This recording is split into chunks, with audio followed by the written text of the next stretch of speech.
2 days in the books. We are into day 3 here at the ICF. Tell you what, the CARIFTA Trials and High School Nationals, and things have been going great so far. Over 50 qualifiers through 2 days of competition, and still more to come, we would imagine, as we roll into this final night of events here. Chris Saunders along with Marcellus Hall here with you. And I tell you what, Chris, it has been, I think, to me, probably one of the best CARIFTA trials I've seen in quite a while. I think that I could agree with you on that. There has been some outstanding performances we've seen, not only on the track but on the field as well. Just take, for example, we were flabbergasted yesterday by the under-17 boys. We had 5 qualifiers who made the standard. All of them went over it. I mean, that's just indicative of the type of talent that's out here over the 2 days so far, and culminating tonight on day 3. Yeah, we anticipate even more to come tonight. There are a lot of different events coming your way. Hurdles will start things off. Following that, we do have the 800-meter finales. Those going to be coming your way this evening, of course, and let's not forget those relays. Everybody's gearing up to see what's going to happen in those 4x1s, and of course, later on this afternoon, we'll have the 4x4s to close things out. But it's going to be an amazing third day of competition. So much more to come. Right now, we're looking at this first set of events on the track. This will be the 75-meter hurdles for the under-14 girls, but I do believe we have Jay Philippe standing by over there trackside. Jay, what's the latest? Yes, I will be trackside for all of the finals of today's day 3 of the CARIFTA Track and Field Championships, and also high school national championships. On the track, and so it's going to be a long day. Finals 4x1, 4x4. We also have the 800, also the hurdles, and of course the 200 meters, where most of the top athletes from all over the Bahamas will be in action, and I'll be right here on the side of the track capturing all the moments. Back to you, Chris. All right, thanks a lot, Jay. And tell you what, we are already set up for our first events of the evening session. This will be the girls under 14 75-meter hurdles, and this will be a final. Taking a look at your lane assignments, lane 2 will belong to Demaya Lockhart of Jack Haywood Junior High School. Aaliyah McDonald of Sister Mary Patricia Pratt has lane 3. Rose Palmer, Jack Haywood in lane 4. That's Malaya Gorin of QC in lane 5. And representing St. Augustine's College, Jayla Smith, sitting out there in lane number 6. And that is how we'll start things off here in this evening session. Again, an absolutely gorgeous day here at trackside. We hope that you are making your way out there. Otherwise, stay tuned, because as we mentioned, we'll have this broadcast for you in its entirety, perhaps the best seat in the house. And there go your competitors. We have one empty lane, so that means that Aaliyah McDonald of Sister Mary Patricia is not here. She was scheduled for lane 3. There's a good look at all 4 remaining competitors. Good clean start. And coming over the first hurdle, it is Jayla Smith of St. Augustine's College. And Jayla really pulling away as the race continues. This is a no contest here in this finale. Jayla Smith, St. Augustine's College, in just about 12.5. Great run there for the young lady from St. Augustine's College, as she, as you can see, looks quite calm and collected. Like, hey, I expected this to happen here today. So great job there for Jayla. Excellent run. Good way to start off the evening competition, Chris. Yeah, her flash time, 12:81. She came off really strong. As you know, SAC does have a very strong program in terms of hurdles. So it's not that surprising that she came off very strong going out there. Again, it is under 14 girls. And she may be looking forward to maybe later on going after the CARIFTA standard. But 12:81, still very respectable time here. All right, indeed, as we get ready for our second event of the night. This will be the under 14 boys. They will run the 80-meter hurdles here, so the race can extend by about 5 meters. They'll adjust those hurdles just a little bit higher for the boys, as we'll see what they can put forward here. You can see they are doing a great job. The backhoe officials have been really good here, Chris, over the last couple of days. And this is a dry run for them, too. They want to make sure they're on point once CARIFTA rolls around in a couple of weeks' time. But they want to be sure that they got everything in order that they need to do. And so far, they've been great. Good test match here for them as they get ready for CARIFTA in just under 3 weeks. We're going to head over very quickly to Jay Philippe standing by with the winner from the under 14 girls, Jayla Smith from St. Augustine's College. Jayla Smith, congratulations on your first place finish. It seemed like it was an easy event for you. Tell me, walk me through the race, how you felt about your performance. My goal was to just get out fast, keep on pushing off my arms, bringing my legs up, and try to come home and win. and that's what I did. So I'm very happy and glad that I got a chance to do it. There you go, Jayla Smith, this year's under 14 girls champion for the National High School Championships. Back to you, Chris. All right, thanks a lot, Jay. And then next time, by the way, Jayla, you come by the house, I'll give you an extra slice of pizza. Good stuff indeed. And I love to see when the young folks are able to talk well on camera. She was, you know, obviously very poised. And especially at her age, 14 and under, that says a lot because she's going to be talking a lot. A lot. To the press over the next few years, especially if she continues along this track. We have some great hurdlers in the country. Devin Charlton came through St. Augustine's College, then at Purdue. We have a history of it, of short hurdlers. And when I say, I mean the short distance, not necessarily short in height, but those who are getting out there and really making their mark out there. Again, you talk about the Baco officials. This is one of those intricate things that you've got to stay on time. They've got to make this transition very quickly. Obviously, at CARIFTA, they'll only have 3 transitions, but here they will have 5. But being able to get through it very quickly helps them stay on time for the hurdles and for the meet overall. Yeah, it is a true test for them because, as you mentioned, there are a lot more athletes here at these trials.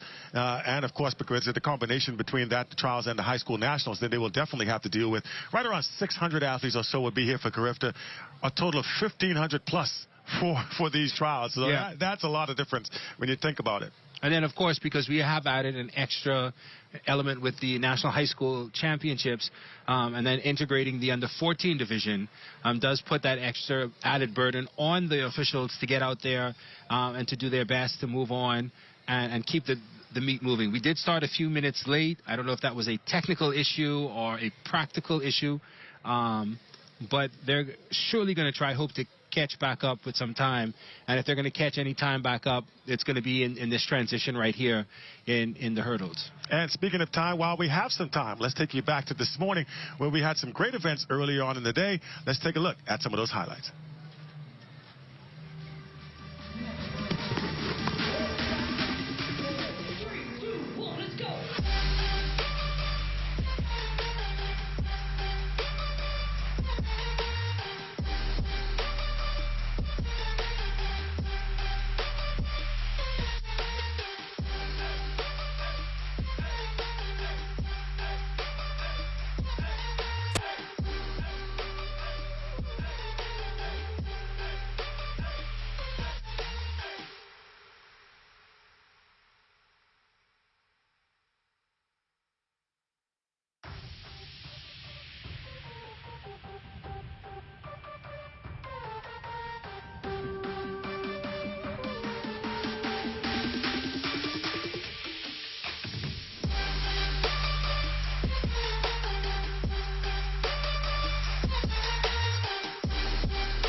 Interrupt that highlight program just a second while we swing over to the medal podium. There are a number of medals being presented. Let's swing it right now so you can hear exactly what's going on. 9 meters, Davario Simonet.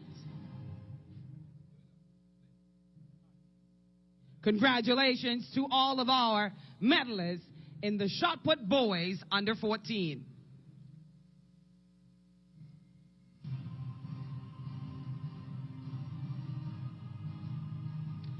Medal ceremony for the javelin under 17 girls.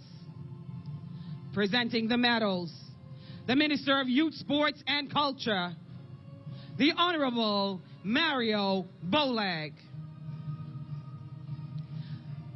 Bronze medalist representing Nassau Christian Schools, Tasha Stubbs.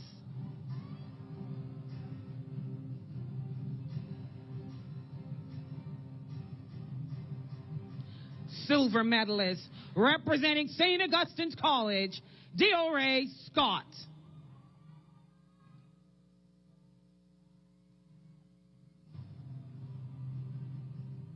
Our champion in the javelin under 17 girls, gold medalist representing St. Augustine's College with a throw of 43.59 meters, new high school record, CARIFTA qualifier, Kamira Strawn.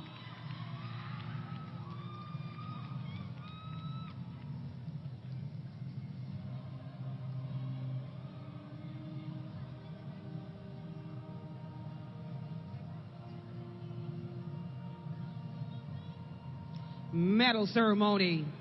For the long jump, under 20 girls. Bronze medalist, representing unattached, Coy Adderley.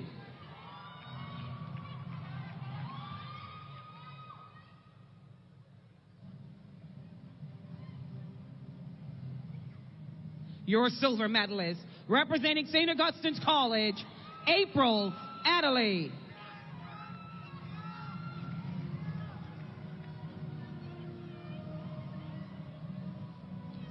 Our champion in the long jump under 20 girls, gold medalist, representing Queens College Comets, with a throw, with a jump of 5.58 meters, CARIFTA qualifying standard, Lanisha Lubin.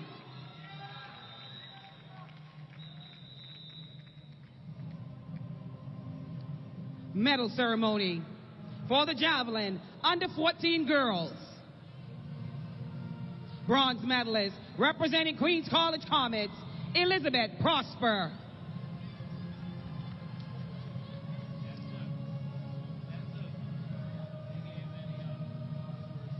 Silver medalist, representing Queens College Comets, Jazaria Kemp.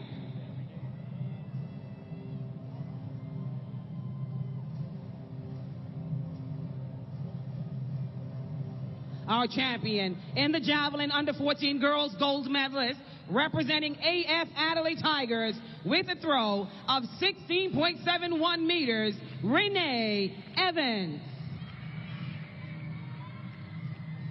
Congratulations to all of our medalists for the javelin under 14 girls.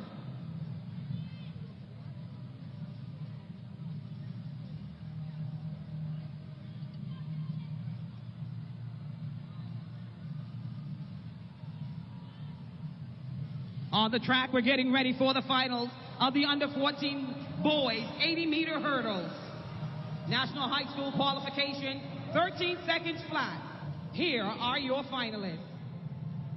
Running out of lane 3, representing St. Augustine's College, Dwayne Saunders. All right, so medal ceremonies ongoing. We're swinging back to the competition now, where we see on the track, this will be the under 14 boys 80-meter hurdles. Should be pretty good here. Looking at the lane assignments, just a total of 4 athletes set up for this one. Dwayne Saunders will be in lane 3 from St. Augustine's College. Jack Haywood Jr. has 2 athletes right in the middle of the track. That would be Traquan Gordon in lane 4 and D'Amico Davis in lane 5. And on the outside in lane 6 would be Nathan King, again of St. Augustine's College. So again, we have the 2 athletes from SAC. We have 2 athletes in Jack Haywood Jr. And should be, well, we know one of those schools is going to win something at this stage. I think that's an easy prediction to make on this one. But again, Nathan has been running pretty well, ran pretty well at the BAISS. But again, this is the high school nationals. Everybody is looking to make a mark here. So as we get ready for the start, again, Saunders, Gordon, Davis, and King. Sack on the outside, Jack Haywood on the inside.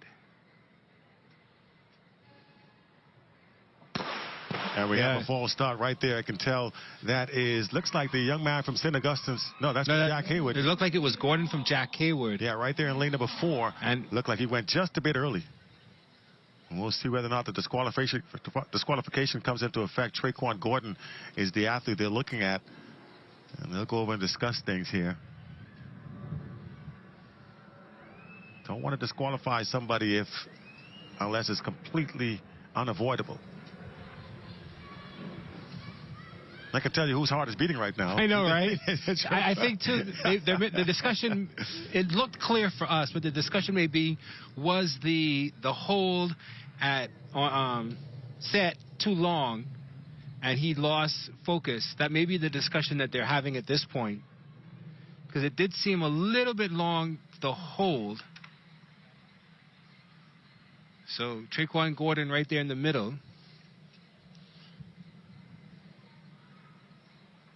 So unfortunately, it does look like they are going to give him a red card, or is that a white card? Can't really tell. We'll find out momentarily. Well, he remains on the track. It looks like it is a white card to the field. So warning assessed to the field. And we will hopefully have no more issues going forward. I'm hoping that I hope that he can regain his composure. Get his composure because again, you're at that point. You talk about it. That the adrenaline was definitely pumping. Ironically, the two in the middle, I think except King are not using blocks. So their King started off pretty strong with Saunders, and he's fading off already. And there he goes down. So it's just been a rough day for him. All around. Continues. And it's going to be the two Sac boys going neck and neck there. Kind of tough to tell from this angle, but it might have been on the inside. Yeah, it looked like Dwayne Saunders got it. His time, 13:22. Unofficial, Dwayne Saunders, 13:22. Well, they've readjusted it to 13.2. And then, oh no, they gave it to Nathan King at 13.22. And I saw him tap his chest as if to say he got it. So, okay then. So, it is indeed Nathan King of St. Augustine's College out there in lane number 6. And Saunders picked up second in 13.22. From our angle, it looked as if it was Saunders on the inside. And you got a good look at it here again. Yeah. You can see where our good friend Traquan Gordon going down. And yeah, you do see it a little bit better there. Right there in lane 6, like you said, just nipped him at the tape. Coach Edwards would be happy with that. Nice finish there by King, getting it, just edging out his teammate again by only 0.02 of a second, but nonetheless a win there for Nathan King from St. Augustine's College. I think Jay is standing by with Nathan King. Jay. Nathan, what a race, a close race. You and your teammate. Tell me about the race. Well, it was a great race. I wanted to PR, but I didn't PR. But next time I will PR. I put my trust in God and my coaches. But it was a good race since I came out in front. I saw you celebrated with your teammate as well. Talk about the relationship you guys have. I know him from primary school. And now he's in grade 7 and I'm in grade 8. I like a big brother to them, you know. Be cool, be close. That's all. There goes Nathan King, your winner in the under-14 boys hurdles. Back to you, Chris. I tell you what, Chris, as he said, he's in grade 7. I'm in grade 8. I'm like a big brother. I'm his big brother. Right. So it can tell you what the mindset is, right? And I guess for him, that whole year difference makes a difference. Oh, that's right. Last year's CARIFTA Championship.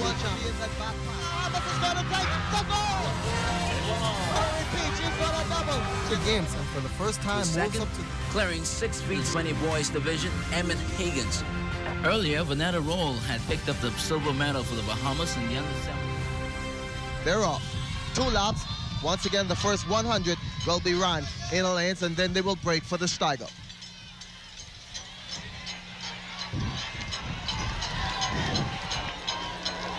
Out front, making a quick move is Jamaica's Chadrick Nelson, followed by Bahamas' Camaro Roll. Jamaica now back in front with 300 meters to go. Expect an all-out sprint at this point. Who wants it? Who has the guts? Who wants to race? 2:50 to go, and it is Jamaica 1-2. The Bahamas sitting in 5th. Here comes Roll from the Bahamas, moving now into 4th. Does he have enough to make it into the medal contention? It is Jamaica 1-2. Nelson and Parker. Who's it gonna be? Nelson and Parker, and here comes the Bahamas with a push. Here comes Jamaica, the Bahamas, here comes the Bahamas. The Bahamas is gonna take the goal. Did the Bahamas take the goal? Jamaica fell with about 5 meters to go. That is Camaro Roll. What a race, one of the most exciting races we have seen so far in this championship. With about 300 meters to go, he was at least 10, 15 meters behind. Especially he ran a smart race. He stepped back, he let them take the pace, and he was patient. He let the race come to him. He ran a smart race.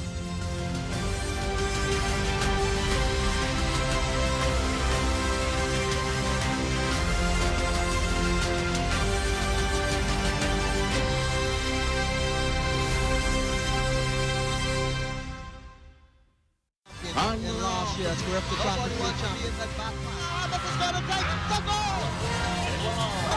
He's got a double. The games, and for the first time, moves up to clearing 6'20" boys division, Emmett Higgins. Earlier, Vanetta Roll had picked up the silver medal for the Bahamas in the under-17. Under 4x100 meter relay. Astra Curry, Jamaica in lane number 3. The Bahamas in 4. Made the stagger up. Runs up on Utisa, but Utisa making it, and here comes Jamaica. Even with the Bahamas. It's going to be Bahamas and Jamaica going to battle for this one. Petra Monroe on the third leg. A little hesitation in the pass, but Jamaica also making a move with Trinidad and Tobago and Barbados. It's going to come down to the ankle leg. Chandria Brown is going to have to make up. Does she have it? Here comes the Bahamas. It's going to be Jamaica running away with the under 20 girls 4x100 meter relay. And once again, it's Jamaica, Bahamas, and Barbados.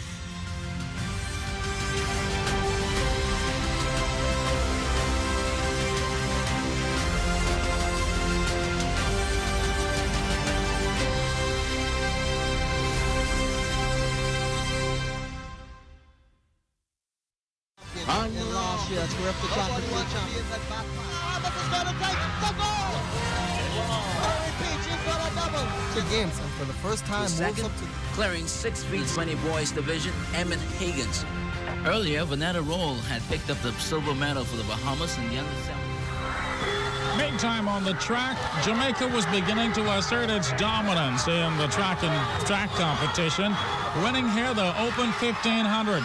But this brave run by Rochelle McKenzie gave the Bahamas a bronze medal, its first track medal, as Rochelle overtook Audrey Wellington of the Cayman Islands in the last stretch. And watch this stretch by Rochelle McKenzie as she overtakes her. Ruth Hamilton of Jamaica wins it in 4:50.21. Morel Skastenang of Suriname was second in 4:53.09, and McKenzie came in third at 4:54.04 to give the Bahamas a bronze medal on a brave run by Rochelle McKenzie in the Open 1500 meters.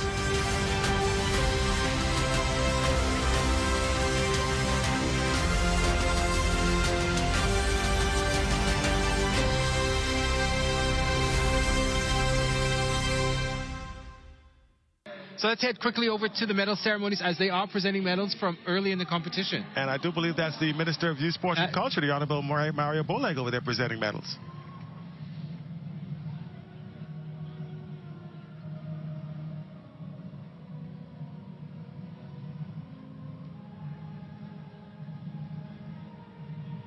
Medal ceremony for the high jump under 20 girls.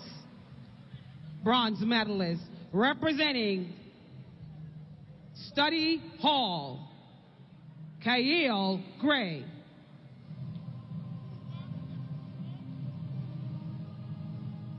Silver medalist representing unattached, Lachey Smith.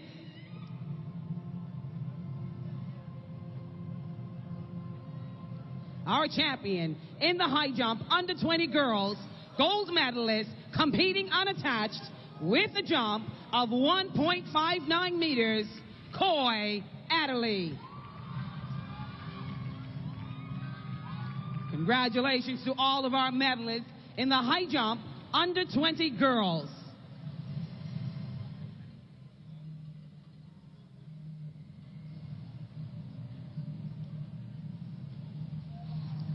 All right, so those medal presentations are out of the way. We're set to continue with action here this evening on our final day of the CARIFTA Trials High School Nationals combination, an historic event because we've never done this before. We've never combined the two events before, and with this being the 50th CARIFTA Championships coming up, the 50th birthday of the nation, all kinds of 50 good things happening. So I'm kind of disappointed that I'm not 50 to celebrate along with everything else. A lot of 50s going on. 50th of CARICOM, 50th of our independence, 50th of CARIFTA.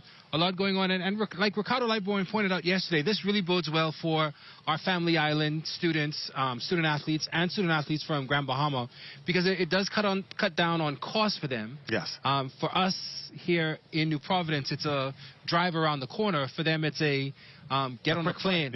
Get on a plane, come down. Even for competitors like from Moores Island, I watched their trek from Moores Island on the boat to the plane, to the van, to the plane. back just to get here. So that's tiring and expensive. So it does cut down on expenses and gives them an opportunity to try and knock out two birds with one stone. Absolutely. And, you know, it is, like you said, cost efficient, which is the most important thing in these times. And we certainly do appreciate that. Speaking of cost efficiency, we're gonna save money on a birthday greeting right about now, because we're going to wish Shamar McKenzie, one of our crew members. We're going to tell him happy birthday. We missed him this morning. He was here in the morning crew. They didn't say happy birthday. See what Fisher them do for you. That's all right. But that's all right. We got Send cake. Yes. Send please cake. Send your cake to the table. We'll appreciate that. I'll allow Chris to have it all. Just as a reminder, Marcellus tries to keep me in shape. Yes. I don't know what shape that is, but it is a shape. I'm not quite sure what the delay is here now as we get ready for the under-17 girls 100 hurdles. It looks as if they have adjusted the hurdles already. The officials are in place. I don't see a starter, and I don't see competitors as yet. And we saw just a second ago the warm-up going on for the triple jump. That's the under-17 girls. They're going to start things off with that. That'll be one of the first field events. They were scheduled to have the under-17 girls discus throw finale at about 3:30. I have yet to see anybody come out here for that event, so perhaps they've moved it down in the schedule. We'll find out, and of course, keep you appraised of that. But right now, it does look as if the triple jump will be the first field event to take place for the under-17 girls.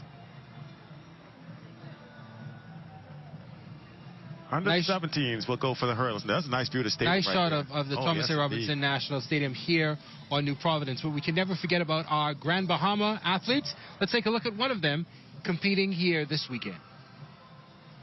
I've been running track for 5 years, and CARIFTA is one of the biggest schools for any junior Caribbean athlete. So it really means a lot, especially it being in the Bahamas this year. It really means a lot. I was waiting for really good competition all year. I really had a chance to get good competition, especially in the one. And I feel like it would just bring the best out in the Bahamian athletes and the best out of myself. My expectations are pretty high for me to go there and qualify for the CARIFTA team. I have a high standard that I could do it, but the other guys out there, they be trying to get on the team too, so I got to be prepared for that as well. All right, gotta love that. And, you know, it's really good when you see these youngsters out there doing some great things like that and feeling the pride of being able to compete for their nation. And again, we get that beautiful look from above. The stadium is really looking good as we get ready for CARIFTA. And it's going to look even better. Yep. We talked about the cosmetics that they're going to be putting over there to make sure the stadium looks really great for the visiting nations coming into town. And tip of the cap again to the NSA for really putting their effort forward to make sure that this thing, and this is right now the lineup for the upcoming triple jump under 17 girls. They're going to announce that right now. So you talked about the NSA getting ready. They've put a lot of work into this. It's not just the cosmetic work that goes into it. A lot of background work goes into getting this ready. So they've really put a lot of effort into this under the leadership of the chairman right now, acting chairman Grafton Eiffel, the general manager Moses Johnson. They've been putting in the work, knowing that we've got a very quick turnaround to get this stadium ready for the CARIFTA the CARIFTA championships in just under 2 weeks. So it's a lot of a huge turnaround for them getting ready for that. And as again, look at the under-17 girls triple jump competitors. We're all set to get going there. We got Deborah Evans of Temple Christian. Joining her will be Batisha Brown of PJ Bethel High. C.R. Walker has Chanel Stewart. Asia Ferguson representing Jack Hayward Sr. C.B. Bethel's Arizona Mackey. Bailey Major of SAC. St. George's Alexi Bullard. Sierra Missick, 8 Mile Rock. Temple Christian with Antonia Thompson. Daranique Morris from C.V. Bethel. Zoe Adley she's actually competing unattached, and also competing unattached, Sante Ferguson. So that's the field for the upcoming under-17 girls. As they are all geared up and ready to go in that event. That'll be the first field event of our evening session here on this final day of the CARIFTA Trials and National High School Championships here at Thomas Robinson Stadium. And again, we hope you guys availing yourself of the opportunity to come out and start this. You know, this is a dry run for the Bahamian fans as well. You know, this is a chance for you to show what you're going to be doing come CARIFTA, because we cannot, I repeat, we cannot be underrepresented. and I may use that word maybe incorrectly, but we cannot be outshone on our own turf. I mean, a lot of people tell you as commentators to not make bold predictions on air. But I think I made a bold prediction yesterday that there may be one or two goatskin drums during the CARIFTA Championship. Just one or two. Yeah. One or two. Yeah. I was corrected that maybe this entire, what is this? This is the southern section, may be filled with goatskin drums during the CARIFTA Championships. Again, there's always that strong rivalry between us and Team Jamaica, always coming both usually with a full contingent. Barbados has been coming up very strong as well, so you're going to expect a lot of competition. And of course, it is a Caribbean-based competition. We have persons who will fly in from Jamaica, Barbados, Trinidad to compete. And then we also have a lot of expats here who will come out to support their country. And so that's always important and exciting for them to come out here and represent their country. I know that's always important for them as well. I need my cowbells and goatskins to make more noise than them uzu horns and those pot covers. I don't want to hear none of that. I need the cowbells to overpower that. I'm going to show off the I was going to say it correctly. The Vazulava. I thought I was going to be able to get it out correctly. Is that yeah? Okay, all right. I remember those things. Yeah, one of those things. I remember they banned them at one point at World Cup. But then they allowed them back in because there was such an uproar over it. Yeah. So. Well, I don't know. I think we're just a few moments away to see some of the fans and competitors up there in the stands, and hopefully by the end of this evening session, which has been going well the first two nights, we've had crowds coming into the evening and being very supportive of these young athletes. And I don't anticipate that's going to change as we go through the course of this competition here tonight, this being the final evening. So, it is one of those things as we get ready to get through this thing that we can look forward to. I'm sure, like we mentioned, we'll have lots and lots of Bahamian fans out here over the next few weeks to get time to get your tickets. They got drive-by. I see now he got me saying drive-by. It's drive-up. Drive-up. Unfortunately, though, for a lot of people, if you haven't gotten your tickets just yet, I understand that they are almost completely sold out. And so that bodes well for us here, knowing that we will have the support. And that's not only the support locally. Obviously, they're incorporating online ticket sales in that number. I think only bronze and silver sections may be the only ones that are available right now. So if you haven't gotten your tickets, do not expect to come and get tickets at the finish line.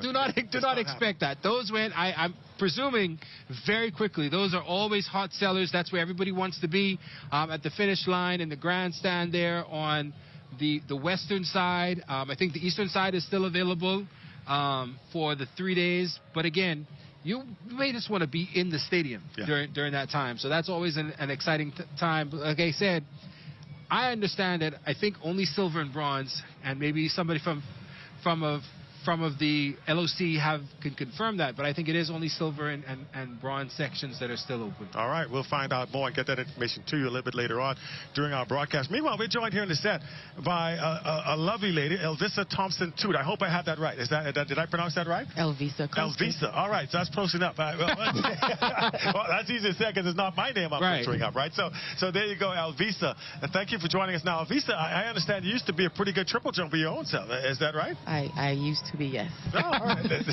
We're all used to be something, one way or the other. But I tell you what, as you see these athletes here going through their warm-ups and getting ready for this competition, looking back on this, what do you remember most as you got ready for a competition of this magnitude, and what was the thing that was going through your mind as you get these warm-ups? Trying to land that, having to stick with getting the approach done, the hop, the skip, and the jump, and getting all those three parts together for the landing to stick and for it to actually count and not scratch. The closer you get up to the board, you start to scramble in your brain like all people. And then you run straight through the pit, and it's like, all right, I had it up until I got to the board. Yeah, it's a very technical event, and I imagine one that's very, very difficult to learn.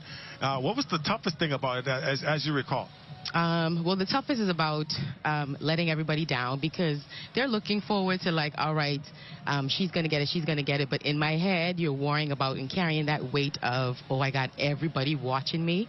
But a good sprinter makes a good triple jumper. So as long as I get off properly and I get my my hop, my skip, and my jump and my landing good, then I can go ahead on it and make it count. Now, we have not had, I don't think we've ever had an Olympian at a triple jump for women. Is that something, being a former triple jumper, you would like to see happen? Absolutely. Yeah. Absolutely. Anybody that you've seen, I mean, because I know, I assume you keep contact with the sport now. Anybody that you've seen that has shown some promise in this arena that you think has the potential to perhaps go on to, if not the Olympics, then certainly at the World Championships, something along those high levels that you're seeing right now, and just need some more development. Yes, absolutely. The young lady that qualified today from C.H. Reeves, she had a good jump, so therefore I'll be watching her. I've been off for a minute from the Bahamas, but I'm back, giving back, because track and field is life, and track is back, like they said. All right, that sounds pretty good to me. I'm looking forward to seeing you. Are you going to be going back in a coaching capacity, or is that something?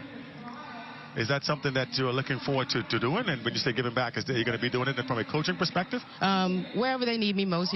Coach Gardner was my good coach from C.C. Sweeten Senior High School back in the day. So wherever I can fit in, starting off with volunteering, I could go ahead on, and they could use me wherever they want to.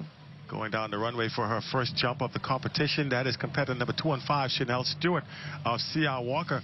And the white flag does come out, and so they will measure.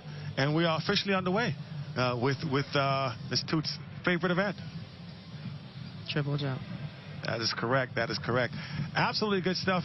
We are going to continue with our coverage of tonight's CARIFTA trials and high school nationals as you see the next competitor up on the runway. This is Arizona Mackey of CV Bethel, getting ready to make her first attempt down the runway. And I'm sure as we look at her right now, the nerves are kicking. This is your first jump. You're probably saying this up. Like you mentioned, don't mess up. Don't mess up. You got to get this thing in there. What happens though if you as a competitor you get that first jump out of the way? Do you feel a sense of relief? Does it now, okay, I'm good to go? Or if you mess up, does that then throw you off for the entire competition? It does, but also seeing everybody else jumping and you have a scratch, then it motivates you to be like, all right, I don't want to be the only one here with a scratch. And then if you stick a landing, then you can go be like, all right, I can see if I can pass.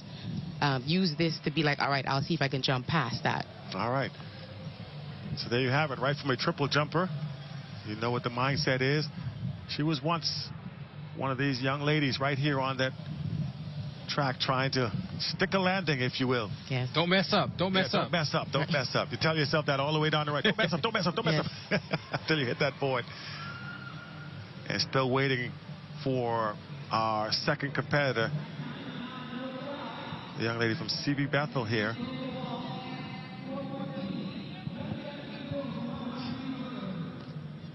.241 is the bib number. That is Arizona Mackey, CV Bethel.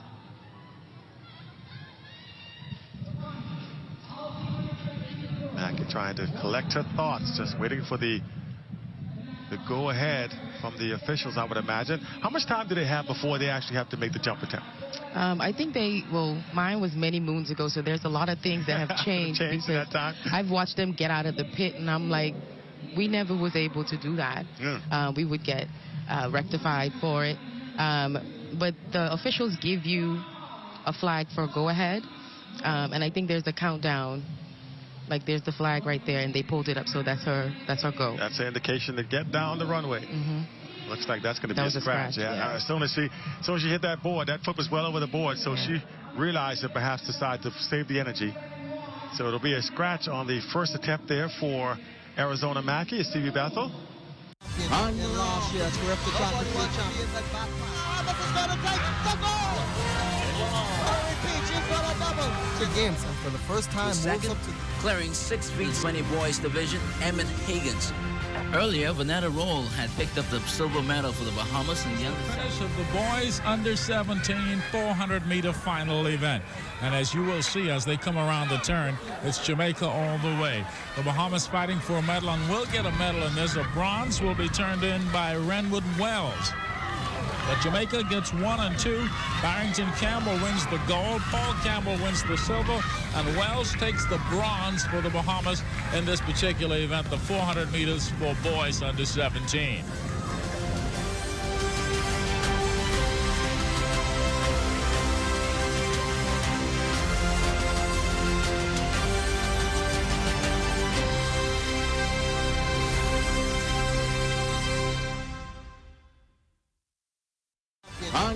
Yes, we're up to champions at back. Bahamas is going to take the goal. Repeat, she's got a double. 2 games, and for the first time, moves up to clearing 6 feet 20 boys division, Emmett Higgins. Earlier, Vanetta Roll had picked up the silver medal for the Bahamas and New ball and Jules in lanes 2 and 3. They will be right there. Lanes 3 and 4, that should be New ball on the outside in lane number 4. And Jules, they're going to be right there with each other as they get down the straight, and it's going to be Jules winning it in 10.52 seconds. New ball taking the silver medal for the Bahamas in this particular event. Boy Blue not particularly upset at the outcome, but he said the distractions, the false starts and the arguments and all that did throw him off just a little bit.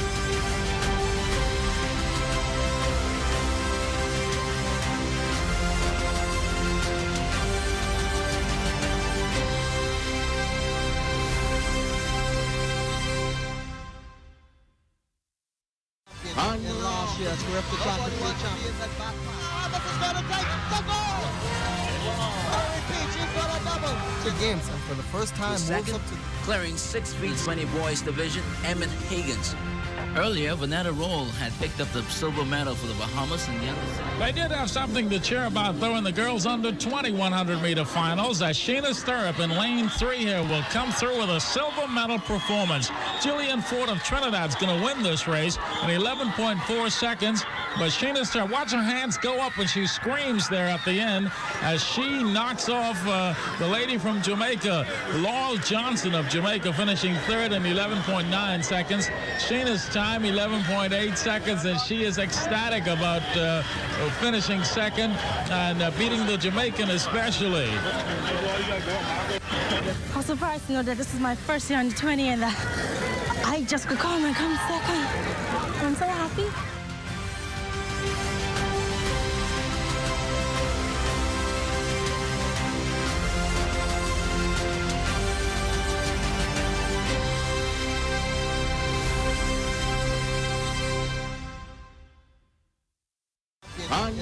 Yes, we're up to champions at back. Bahamas is going to take the goal.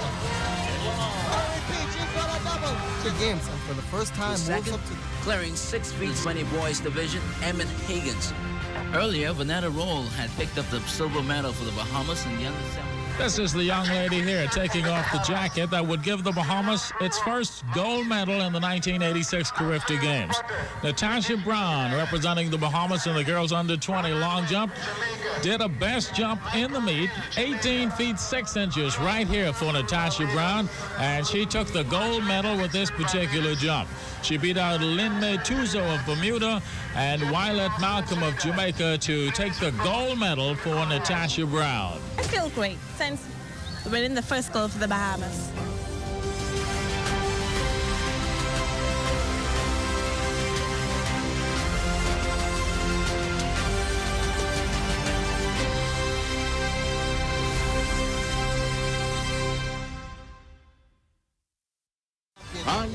Yes, we're up to champions at back. Bahamas is going to take the goal. Repeat, she's got a double. 2 games, and for the first time, moves up to clearing 6 feet 20 boys division, Emmett Higgins. Earlier, Vanetta Roll had picked up the silver medal for the Bahamas in the under 17. Out of the blocks. Going around the first curve, Bodie and Knowles must get out on that curve. Being on the outside. After the 100-meter mark, on the back stretch now. Bodie and Knowles moving down for Barbados. Running strong, Bodie and Knowles. Jamaica making a move in lane 5. 200-meter curve. Bodie and Knowles. Bodie out front in lane 7. 100-meter mark now. Here they come. Bodie and Knowles will have to fight hard. Here's Knowles coming up. 50-meter mark. Knowles making a move. Here's Knowles making running. And Knowles wins it for the Bahamas. Knowles looks like he got the first place as the Jamaican falls in lane 1. But what a run by Marcus Knowles and Darryl Bodie. A tremendous performance. Well, on the start, I saw that Bodie got a good start, and me and him led the pack until we reached about the 200 meters. Then I noticed off the bend that the fellas started to catch up, and on the home stretch, most of them had passed us, and like I told you before, it was the 100 straight. It was who was the strongest at the end, and it was a close race, but now I don't know who the decision will go to, but I hope I won it. Looks like you won, and you ran a very, very good race coming from the back of the pack.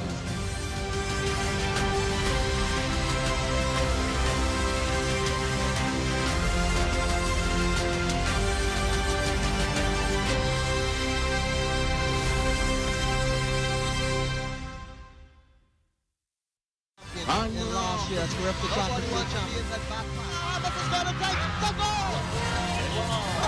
She's got a double. 2 games, and for the first time, second, moves up to clearing 6 feet 20 boys division, Emmett Higgins. Earlier, Vanetta Roll had picked up the silver medal for the Bahamas. They're set, and they're out of the blocks, and here they go. Around the bend, Jamaica coming on around strong. Here's Tynes in lane 5.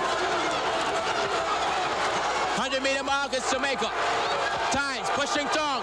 Here comes Andrew Tynes. Tynes pushing for the 3rd place. Tynes moving up in 2nd place. Tynes will get the silver medal for the Bahamas. What a run by Andrew Tynes. Jamaica first. Tynes move right up into the pack. My sense told me that I must go to the bend because I didn't do inside the heat, and it just slipped my mind going by the race, and simple mistakes like this just cost you lose the race. But I feel like my performance was well done. He's coming down the straight. I thought the other Jamaican guy had me.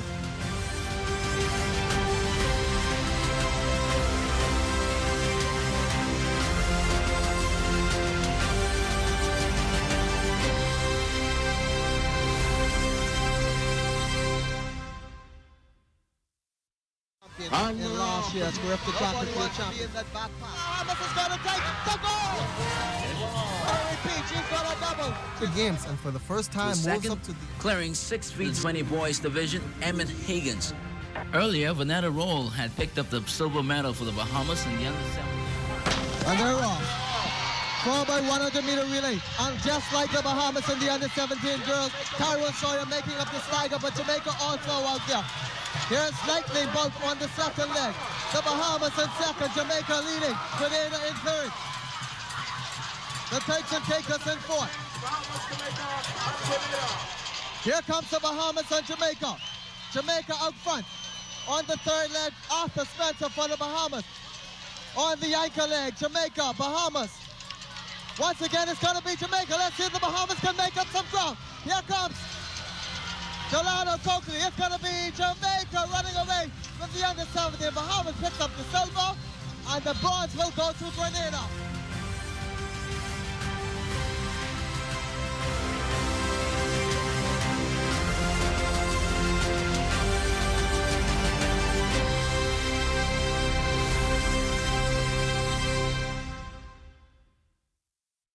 As the under-17 girls finale in the triple jump underway here at the Thomas A. Robinson Stadium.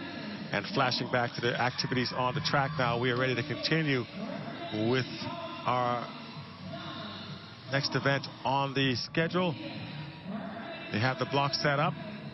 This should be, if I remember correctly, this should be, yes indeed, it is the under-17 girls 100-meter hurdles. And very quickly giving you lane assignments for this event. It'll be Rajay Ania Saunders in lane number 1. She's running unattached. Representing St. John's is Valentina Knowles in lane 2. Tiana Nixon, St. Anne's in lane 3. That's Angelique Lamore, Nassau Christian Academy. She's set up in lane number 4. Next to her in lane 5 is Madison Moss of St. Augustine's College. Dallas Strawn in lane 6 from QC. Tabernacle Baptist with Jasmine McKinney in lane 7. And Kimberly Roll, T.A. Thompson, setting up there in lane number 8.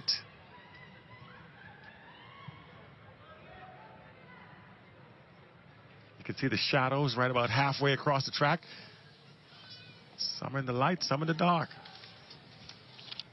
Clean start. Off and running and getting over the hill first right there on the inside lane was Roger and Nia Saunders running unattached. But in the middle of the track is the young lady from SAC, Madison Moss. And Madison Moss taking first place, followed by Valentina Knowles St. John's, who was second. Here's a good look at Madison. Now, I understand she's related to Megan Moss. Is that her sister? I think that's her younger sister from the progeny of Tito Moss. Tito Moss, the head coach of Red Line Athletics. So, you know, she comes from pedigree in terms of track and field. Just waiting for her flash time to pop up. Good solid performance there by young Miss Madison Moss. So we got a good look now at the runway, the pit, I should say, for the triple jump. As the under-17 girls continues competition there.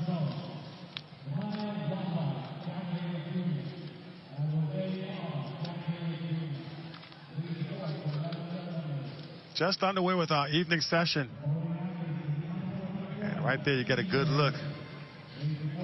Wasn't able to see Madison's time, but she is chasing 14.89 as the CARIFTA standard there. She'd have to shave a lot off. But going again, up the runway with a lot of speed. Looks like from Tabernacle Baptist.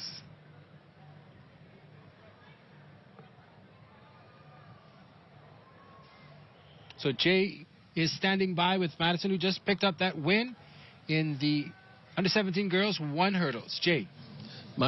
Madison Moss, congratulations. How did you feel about your performance? What was your strategy heading into the race and how you thought you executed that? I just wanted to get out with a good start and just maintain 3 hurdles. You had some competition in the inside lane. When you saw the competition, what made you take it up to the next gear?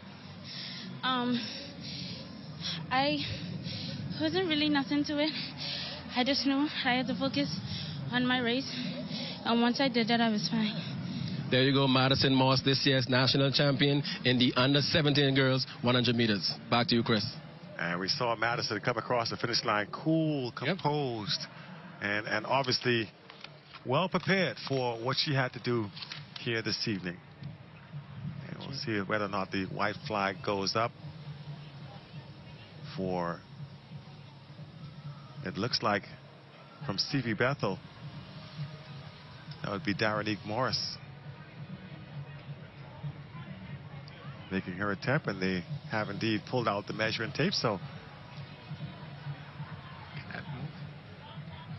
The monitor, can it move?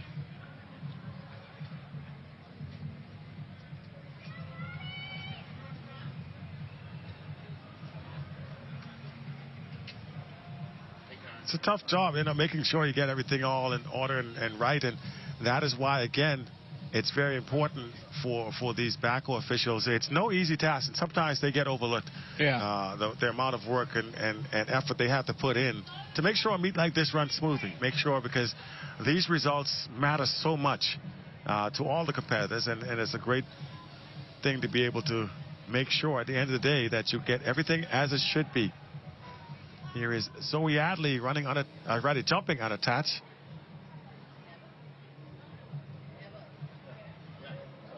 She pops a good jump. You can hear the crowd react to it. Does the white flag go up? It does indeed. So perhaps our best jump of the competition so far.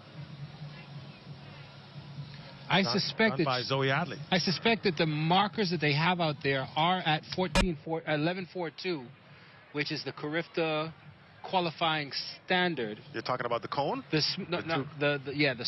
cones there. I think that may be at the CARIFTA qualifying standard.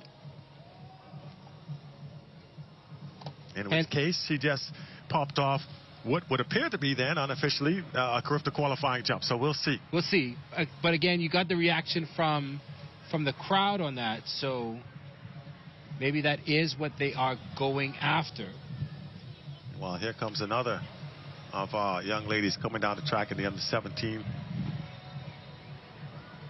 That's Zante Ferguson also jumping unattached. And some of these athletes, you see them, they are competing for schools that perhaps did not have a track team, but they wanted to have the opportunity to qualify nonetheless. And so they compete under the banner either of their track clubs or like we said, just being able to get in here and compete individually. So it's great that they have that chance. Or even those who are no longer at the in high school, yes, that are competing either away in school or have graduated, because you can be graduated and still compete under 20.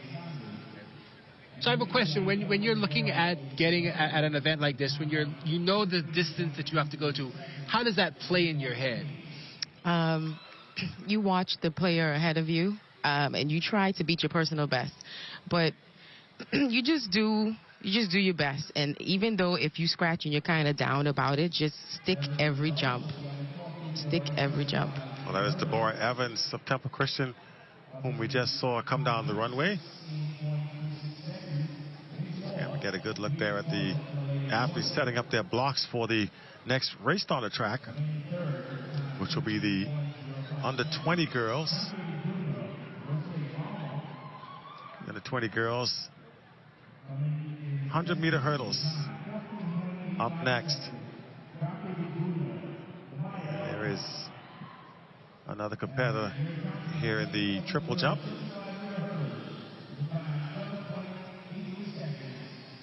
Good stick on the landing, perhaps not quite the distance. Looks like Chanel Stewart of C.R. Walker on that last jump. She had a good foot behind. She didn't even hit the board. She was way behind. She got a lot on the board. Yeah. So, and again, you talked about that, though. You're so conscious of not going over the board that sometimes you leave a lot out there. It's a good way to, you have to really gauge that, and that's where you got to be confident in the way you measured up your running up. But again, that's a tough thing to do. Yeah, it is. So she could use that extra feet right there in the pit for it to count in the landing. But she just has to adjust her mark.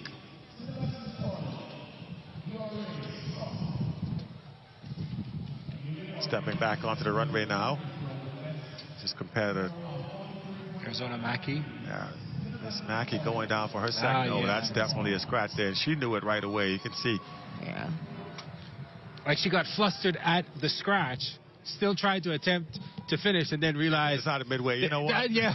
I'm, maybe not. Yeah. Let me save my energy for the next time up. Good luck. I guess from that, I guess based on what they tell you, I guess now you know how to adjust your run-up. Would that be correct? Yes, because it shows you how much, it has like a little, it's like paste or clay down there where you can see your spikes inside of it. They make sure to show it to them so she could easily go back some, because she had half of her foot over that. There's Bailey Major, St. Augustine College now.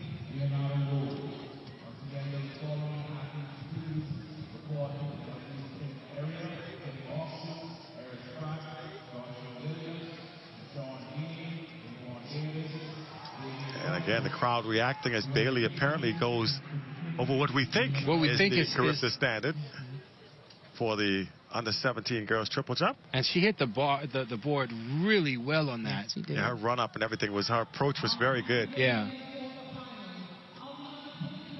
Yep. So a good solid jump there for Bailey. And there's a good look now as we get ready for the under-20 girls 100-meter hurdles. And lane 1 is open, so we're going to eliminate Kaylee Pratt of Sunland Baptist. She is expected to be in lane 1. Meanwhile, let's go back to the runway for the competition. That is Alexa Bullard of St. George's from Grand Bahama.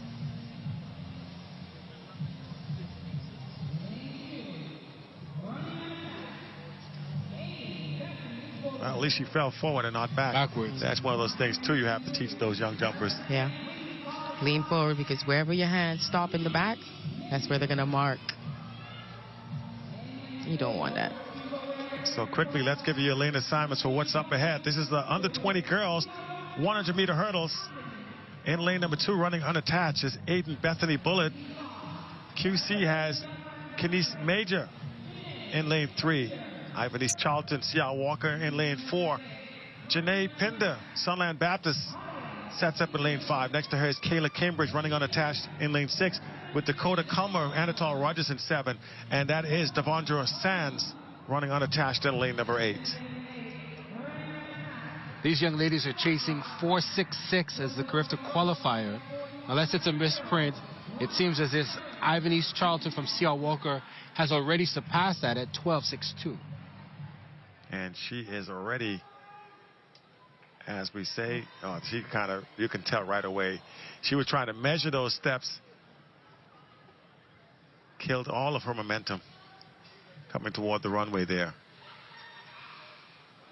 Asia Ferguson.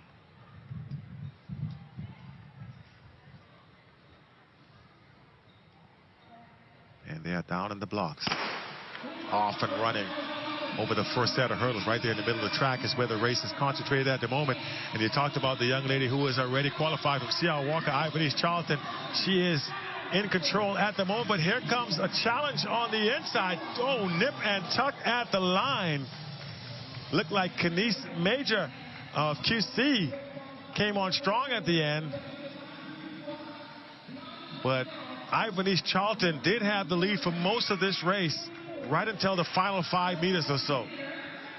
Over that final hurdle is where we saw things start to change as they come up on that first hurdle. You can see they both go over 1-2. And that's actually Sunland Baptist Janae Pinder, who is going to challenge at the end of this race. Right about here is where she catches her. Now it's just a lean toward the tape, and it looked as if it could have been Ivanise Charlton who got the lean. We'll wait for the official results. We've got to tell us, they did give it to Janae Pinder by 1/100th of a second. Wow. Janae Pinder took it in 15.24. Looks as if Ivanise Charlton picked up second in 15.25. So that's well off of her pace. If what we have in front of us says that she's run a 12.62 so far this year, that would be well below her standard. Talking about Ivanise Charlton of Sia Walker in that one. Don't go anywhere. They're adjusting those hurdles because the under 17 boys are next. The 110s. Meanwhile, we shift back to the triple jump. As on the runway right now is Zoe Adley.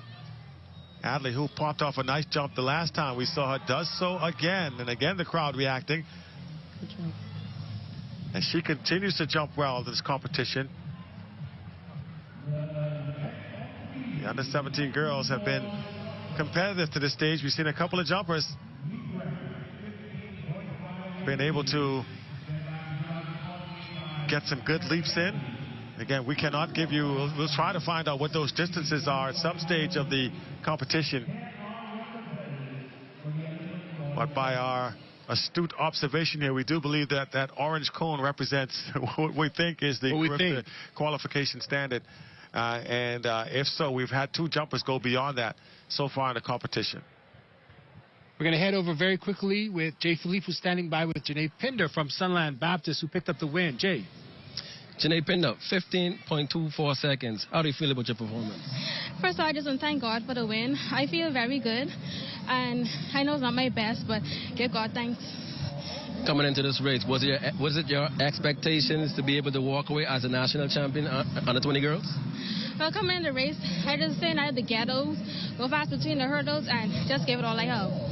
And you did just that. She got out. Congratulations to Janae Pinder from Grand Bahama, this year's champion in the under 20 girls 100-meter hurdles.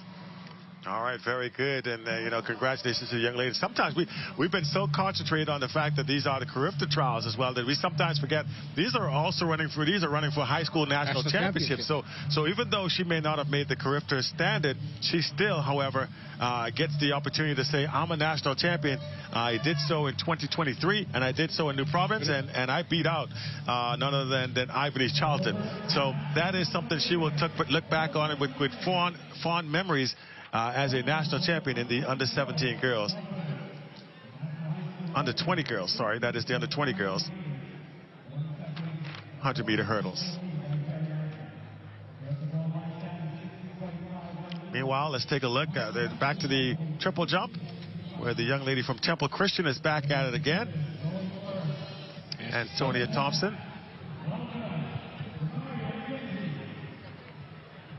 And Temple Christian actually with 2 competitors here in the triple jump. Antonia Thompson and Deborah Evans. And there is the under 20 boys shot put being announced, and they got a full-fledged flight here.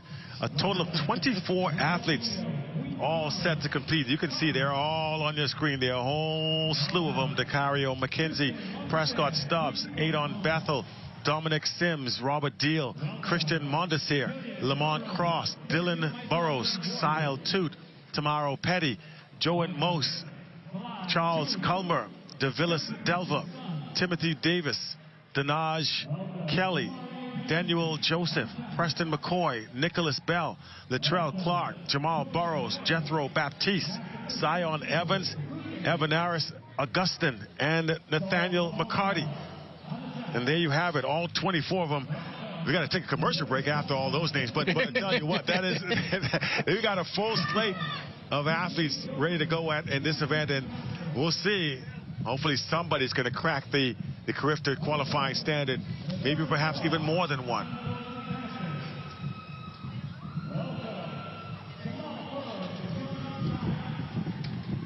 So good to see, you know, because some of those field events, you know, they often go underrepresented because everybody wants to be on the track. Everybody wants to, in particular, run the sprints, the 1, the 2. Even the 400 meters now have become a glory event with the advent of Stevie Gardner and Shawnee Miller-Weibo. Now we have a whole slew of athletes that want to run in those events. But now you can see the field events kind of making a return here. We're seeing more and more athletes and competitors jump on back into those events and try to do something. And as we see here in the triple jump, back on the runway right now is Arizona Mackey, Stevie Bethel. This will be her 3rd jump to my recollection, and she has yet to get a good one, if you will. Scratched her first time up. Lackluster in the 2nd jump, and now hoping to pop off a big one here in her 3rd jump in the under 17 girls.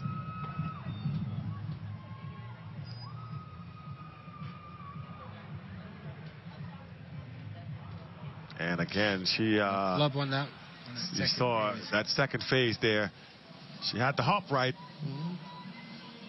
Instead of the skip, she did a little jog. And that's where things went awry. It be like that sometimes.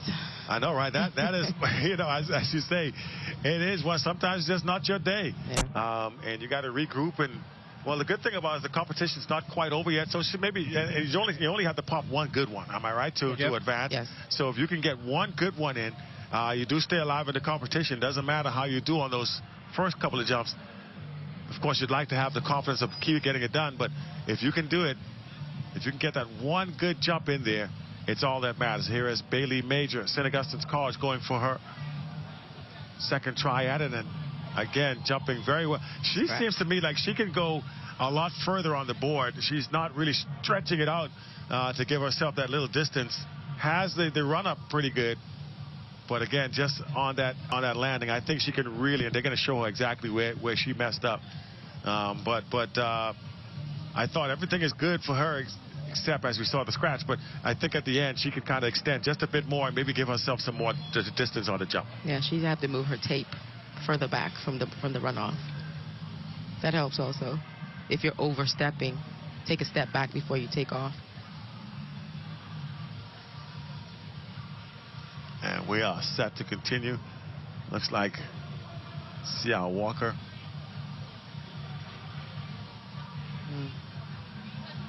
That's one way to make sure you just get the wide step there.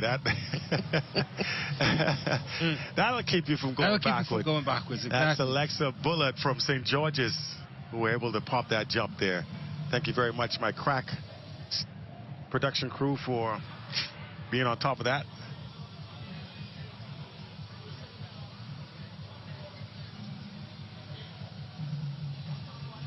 And, you know, we got to thank our production crew who are behind the scenes. You don't get to see them on the camera, but believe me, they are working very hard to make sure this broadcast comes off just right. Talking about our cameramen, our engineers, and producers, audio, all those people that are really working hard to be sure that what you see is what is indeed what it's all about.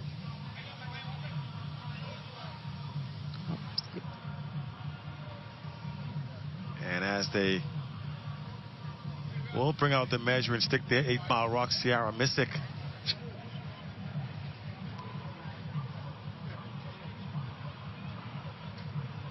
And, you know, I know you want to, at that stage, and you're looking at that, and she's probably seen all the other great jumps that have popped off. And even though it's a good jump, if you will, it's not a scratch. Do you sometimes wish they wouldn't measure? Like, it's like what? Please don't measure that. Yes, right. Like, don't worry about that. But you never know. In the end, somebody might be short. That's and you true. have that one jump that counts that you didn't want them to count, even though it was short, it still counts. Competitor number 1090. This is Antonia Thompson of Temple Christian now on the runway. Under 17 girls triple jump final here at the Thomas A. Robinson Stadium. Our final day of competition here in the CARIFTA Trials and National High School Championships. And our thanks to our sponsor, the Ministry of Youth, Sports and Culture, who have indeed made this all possible for us to be able to bring you this competition on television here for the last 3 days.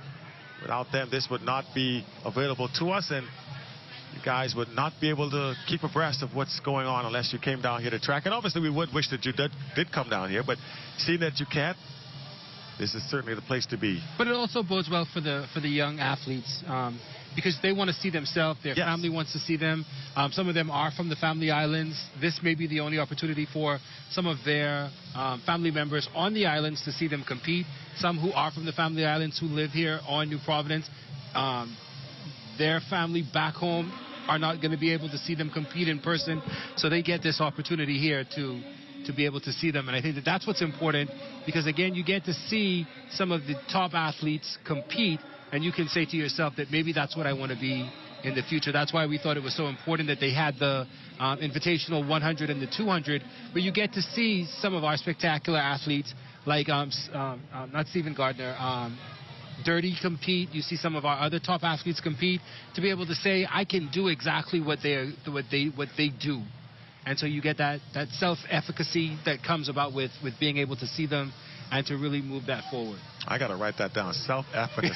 Antonia Thompson, you saw Temple Christian, and she had a good jump this time. They record the leap, and we'll see what, again, she may end up, like you mentioned, moving forward. I don't think they'll break the flight down any further than this. They only had 12 competitors. Yeah, they will still probably go to 8.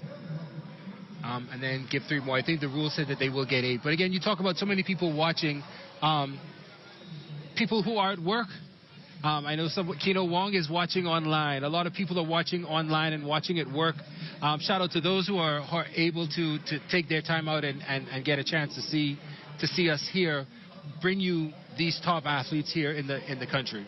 This is Darrenique Morris, C.B. Bethel, making her approach. And that is a pretty good jump for her if they can record it, and indeed they will bring out the measuring tape to see just what the distance is on that. So far, though, it's been the young lady Zoe Adley who has led the field, jumping unattached, and Bailey Major of St. Augustine's College, who had the 2 best jumps so far in this competition. In last year's CARIFTA track and field champion.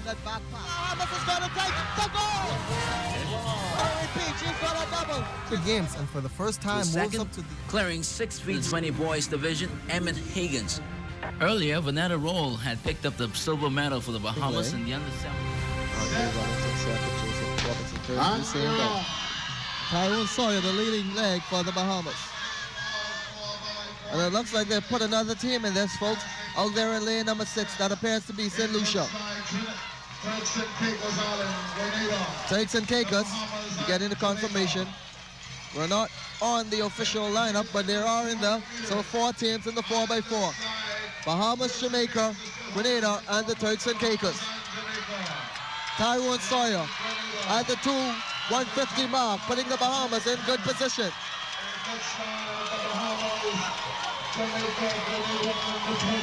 Here comes Jamaica, Nathan Johnson. Him and Tyrone Sawyer battling to the line. Second leg for the Bahamas, the silver medalist in the 4x4, Jacoby Mitchell. Andre Wellington for Jamaica. They will cut in after the first 100. In third is Grenada. Turks and Caicos in fourth. It is Jamaica taking the early lead, followed by Bahamas and Grenada.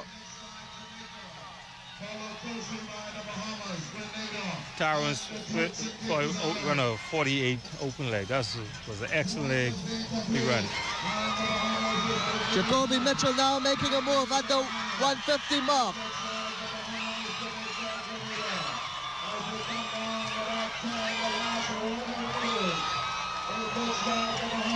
Here comes Jamaica now, getting back in it.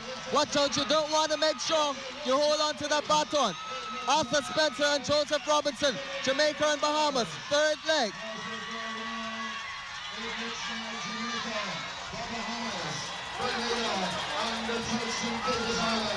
Third is Grenada, fourth, the Turks and Caicos.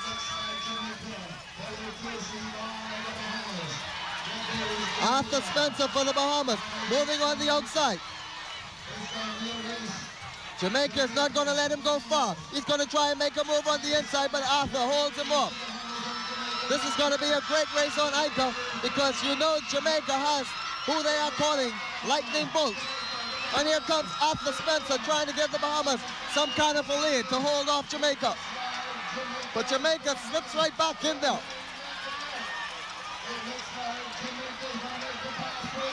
It is the gun lap.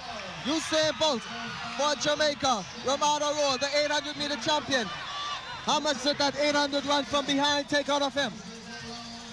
We know he has guts, but Usain Bolt set a new CARIFTA record of 47.33 in the finals and ran 21.12 earlier today in the 200 meters for another record. Right now, the clear favorite for the most outstanding male athlete, and he's just jogging.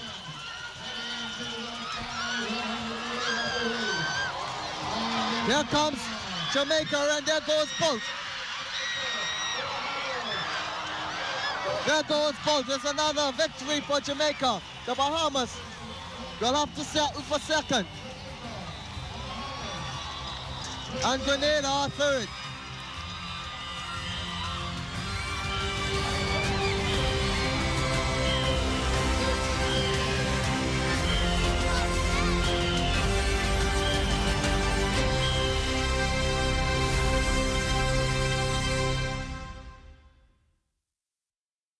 In last year's CARIFTA track and field champion. Bahamas is going to take the goal! I repeat, she's got a double. The games, and for the first time, moves second, up to the... clearing 6 feet 20 boys division, Emmett Higgins. Earlier, Vanetta Roll had picked up the silver medal for the Bahamas. And there are off 4 teams: Bahamas, Barbados, Jamaica, and Grenada. As they go around with the first leg. The first leg, once again, will be run entirely in lanes. Followed closely by Jamaica, Barbados, and the Bahamas on the inside. The Bahamas comes around the bend as she makes a move. At the 200-meter point. Jamaica, the Bahamas, and Barbados. At the 200-meter point, it is Jamaica followed by the Bahamas. Grenada, Jamaica, the Bahamas, and Barbados. Running strong out there in lane number 6 is Grenada. Let's see who passes the baton off first, but at this point, it looks to be Grenada. It's going to be Grenada. Jamaica and the Bahamas getting the baton at the same time. On the second leg for the Bahamas is Cottrell Martin and Sonita Sutherland for Jamaica. Grenada out front. They will cut in after the first 100. The Bahamas and Cottrell Martin goes into the lead. Jamaica in second, Grenada in third, and Barbados in fourth. That is Sonita Sutherland for Jamaica, Cottrell Martin for the Bahamas at the 200-meter mark. There they come with about 2:25 to go. 1:50 to go. It is still Bahamas running strong. On the third leg for the Bahamas will be Tamara Rigby. For Jamaica it will be Rosemary White. A pretty surprising strong leg by Cottrell Martin. But here comes Jamaica. And Grenada now starting to make a push. The medal pushes right now between Bahamas, Jamaica, and Grenada. It is going to be one half of the sensational twin. Jamaica passes off first. Tamara Rigby, Rosemary White, and Grenada in third. Well, they hold on. It's going to be a battle on the ankle leg between Anisha McLaughlin, the 400-meter champion from last year, and this year's 400-meter champion. Well, If it comes down to a sprint, a sister got to give her a good lead. Here comes Jamaica. Jamaica now making a move on the inside. With about 200 meters to go. It is Jamaica and the Bahamas neck and neck in the under 17 girls 4x400 meter relay final. Folks, and this is just the beginning. We have 3 more 4x4s after this. Rigby starting to fade. It is going to be too much for her sister to make up on McLaughlin. I have a feeling. Grenada now moves into second. It is Jamaica, Anisha McLaughlin, followed by Grenada. And here goes Tavara Rigby, the 400-meter champion, trying to bring the Bahamas at least into silver or gold. She has a lot to make up. Will it take a lot out of her because she's going to try and make up a lot of ground, Rupert? Yeah, she's pushing it. She's pressing. Here she comes. But if it comes down to a sprint, we've already seen the foot speed of Anisha McLaughlin from Jamaica. 200 meters to go, and the lead is just about 5 meters for Jamaica. Now we can see that early push is starting to play a factor on Tavara Rigby. They straighten out this Jamaica, followed by Grenada and the Bahamas. And there goes the extra burst of energy for Jamaica and Anisha McLaughlin. They will go on to take the under 17 girls 4x4, the first team to do it, followed by Grenada, and the Bahamas comes in third. A weak third leg for the sister Tamara Rigby. Didn't expect that out of her.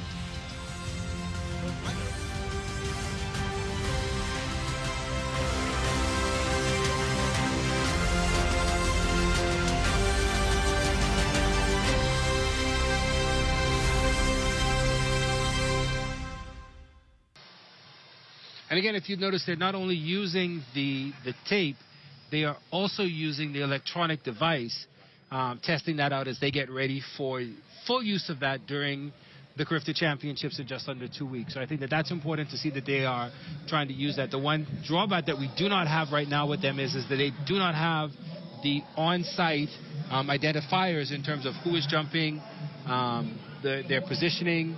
So I think that that's important that they get ready for that in 2 weeks. And we see some of the same jumpers coming right back up very quickly. So perhaps they've already cut down. They've already cut down to 8. And we're down to 8, yes. Zoe again. And here is Zoe. Good jump. Good jump. Got another good jump for Zoe. If you go by the fans' reaction in the stand, it's a very good jump for her. And again, we are presuming that those cones, the second set of cones, are actually the CARIFTA qualifying mark. But again, we have no official word on that. But that's a good presumption, I think, to make.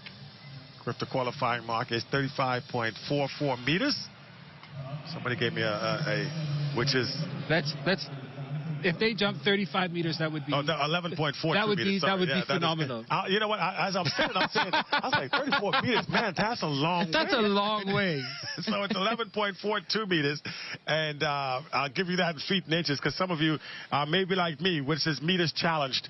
I'm not... is that what we're going to call it? Yes, I prefer... I identify as feet and inches.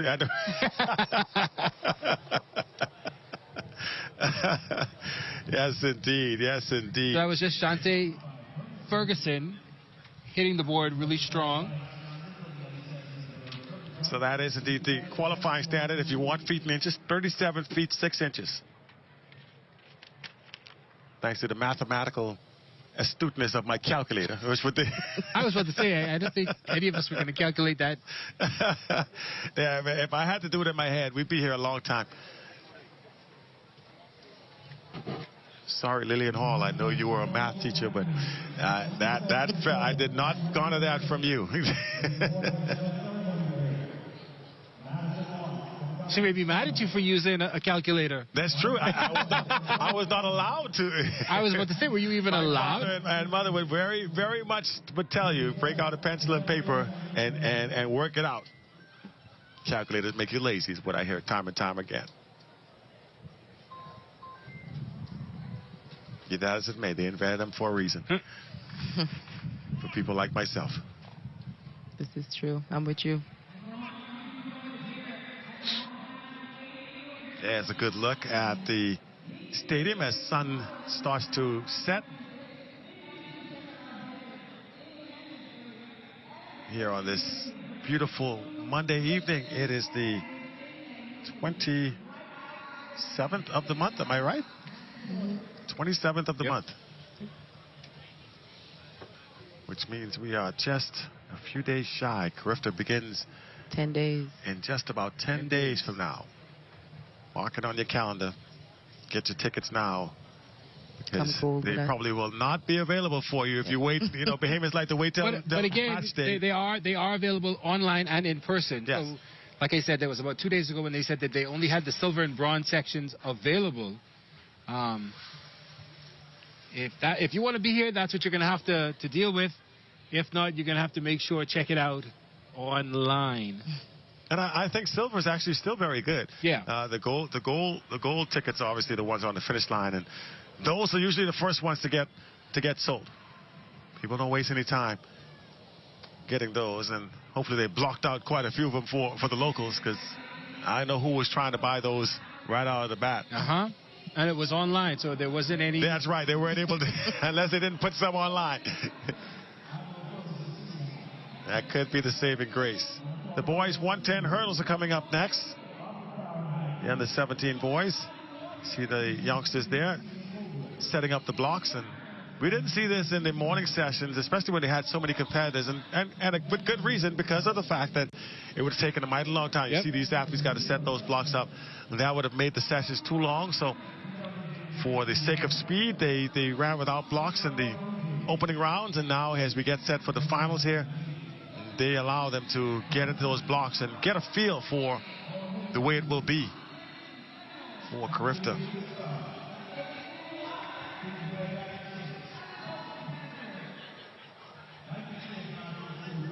Hurdle is one of those events that are not for the faint of heart. You gotta have the right mindset. Can't be afraid to perhaps lose a few teeth, because if you go over those hurdles just wrong, it could be a face plant. Well, like myself, I think I'm not going to make it. I'm just going to run through the hurdle. I'm not going to try and jump. Just run through it. I'd rather have a bruise on my thigh than a tooth missing in front of my mouth. Or something worse. Yeah.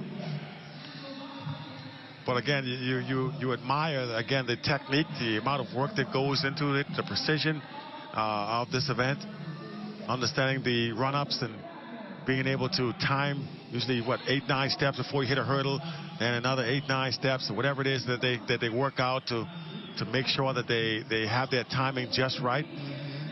It is a very technical event, and one that requires a lot of training. Hats off to the coaches that prepare these athletes, and to the athletes themselves, because they got to put that work in order to be prepared. Just absolutely gorgeous views from above here, as we are seeing the Thomas A. Robinson Stadium in all of its splendor. And I'm old enough to remember when this wasn't even here. This wasn't here. Yeah, that's right. This used to be a softball stadium. That's correct. Yep. Churchill Tenino's National Softball Stadium used to be in this very same area. We talking, and the Andre Rogers Baseball Stadium. We talking age? Because I remember that also. I remember that also. Yes, we're dating ourselves here. I've read about the it. young kids I've read about what? it. What used to be there? I'll say I read about it. There used to be something else there? What are you talking about? Right. It's like how I feel when they say the cat and the fiddle right. club. I'd be like, what? What's that? So here we get ready for the under-17 boys, 110 hurdles. Lane 1, Temple Christian's Ryan McKinney. Lane 2, Sachs, Malik White, Christian Pierre from C.R. Walker in 3. Quinton Roll from Sac in 4. Kenny Moxie from QC in 5. Caden Hepburn from St. George's in 6. Lamorne Moxie from Jack Hayward in 7. And Zion Monroe from St. John's in 8. Kenny Moxie has already made a qualifier in this event and also high jump. Quinton Roll as well. They may be challenging each other. The qualifying mark 15.65.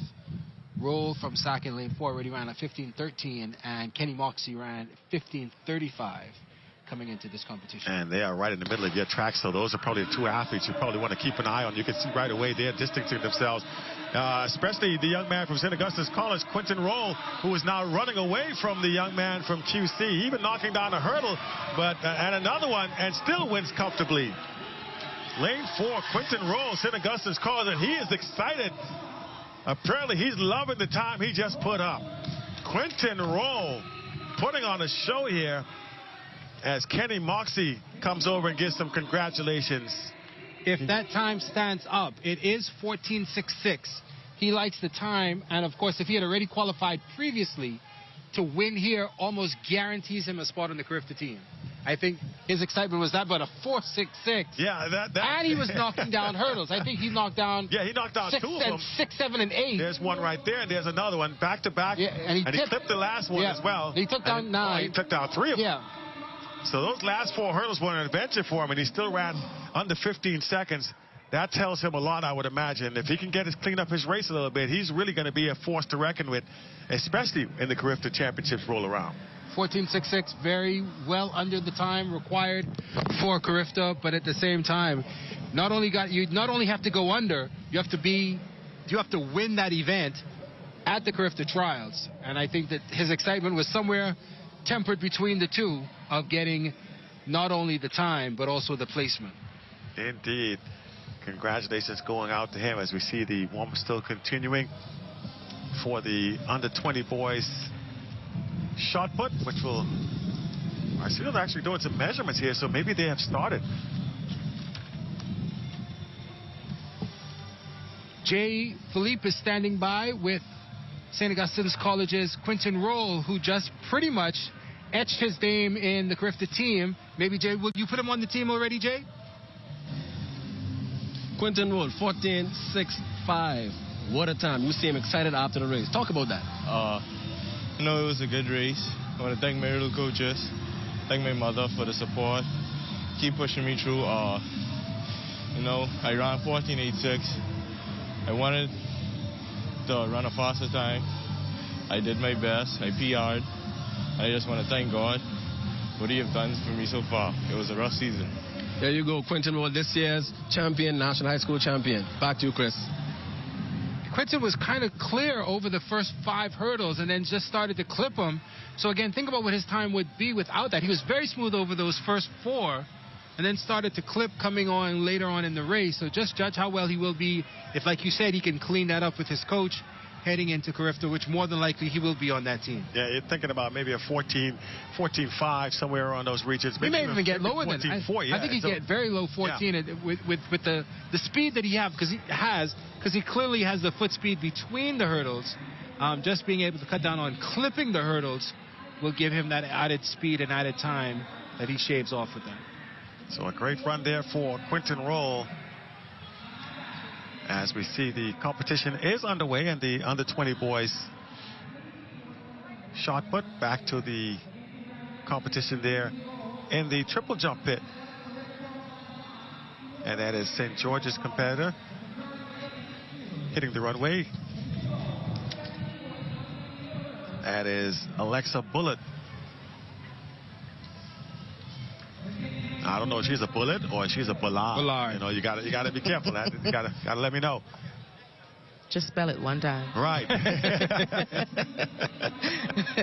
To be on the safe side.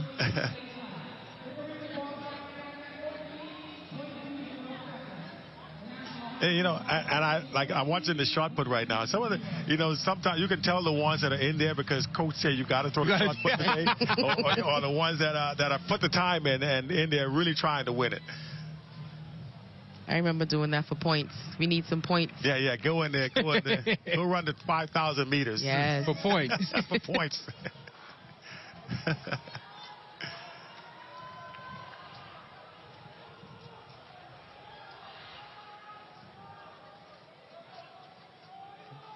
Again, there you can see they just walking out of the booth, out of the circle, like, okay, I'm done with this. I'm done. How many more times I got to throw? It's hot out here. So we're getting ready now for under 20 boys, 100 hurdles.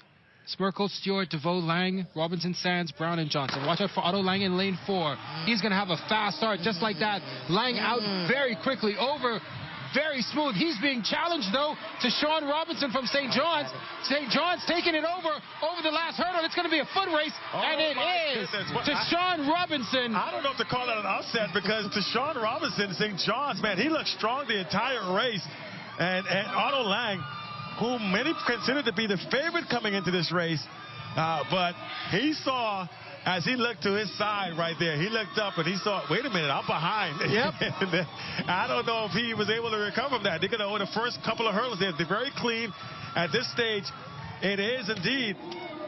But actually, you know what? He never trailed. He never trailed. He never trailed. Otto Lang never was in the front of this race. Yeah, Otto was the favorite, but the final time, readjusted now, to Sean Robinson from St. John's runs 14:09. Wow. I'm sorry, they corrected it now to 14:08. Which is still under below the qualifying standard. The 14:2. At the same time, Otto runs of 14:15. Both of them under the CARIFTA standard. Both finishing either 1 or 2 here at the trials. So very well positioned for a spot on the CARIFTA team here in just under 2 weeks. But a fantastic race there. Again, like you said, Otto was the favorite coming in, either by time or by presence.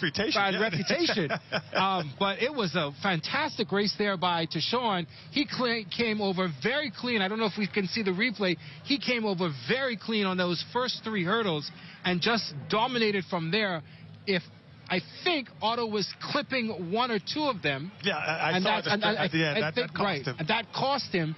Otto usually is not in control of the race to start. He's a very strong back half finisher and technically very perfect. And I think just that little hole gave Tashawn the opportunity to get in there. 2 fantastic runs by those two gentlemen, though. Shifting back over there to the triple jump.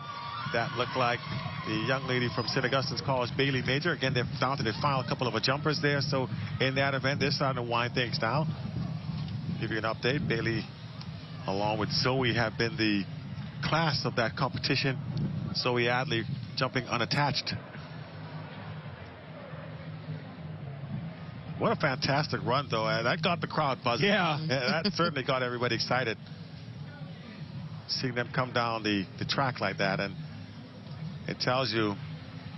Now, I think we're going to have some really good representation. And again, this is the high school nationals as well, so we don't want to take away from those that are competing for the high schools. But as you know, this is the 50th CARIFTA Championships coming up, and the Bahamas will be the host. We want to make sure we put that best possible team forward, and we're seeing a good shot of what we can expect. Back on the runway now, Antonia Thompson, Temple Christian, getting ready to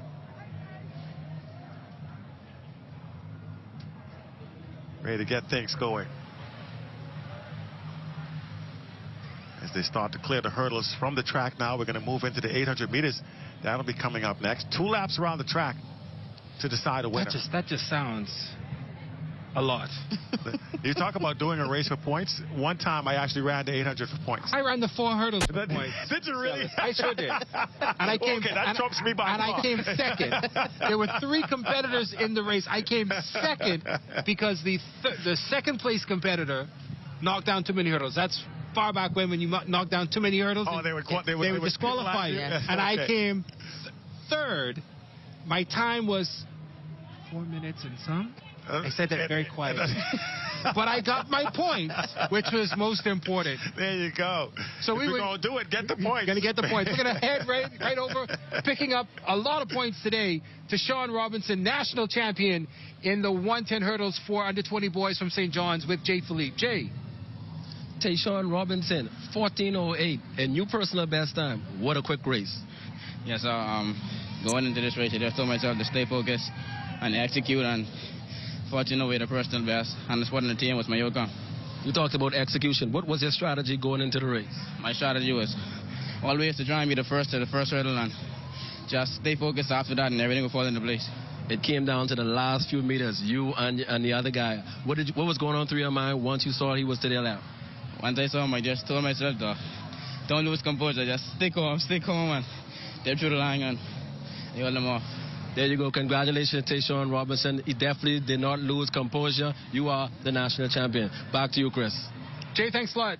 Tayshawn, completely clean over every single hurdle. Auto-clipped hurdle number 5 and hurdle number 8. He was already behind at that point, so that I wouldn't have said that it would have made a severe difference. But Tayshawn, clean over every single hurdle.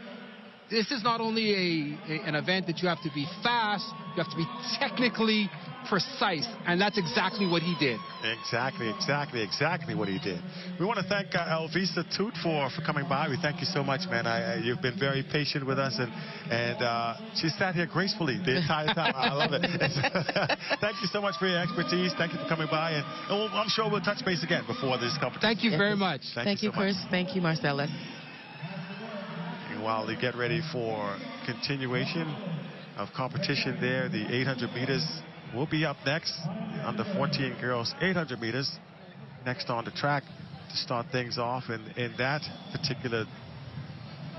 And I see the president of the Bahamas Olympic Committee about to make an appearance here.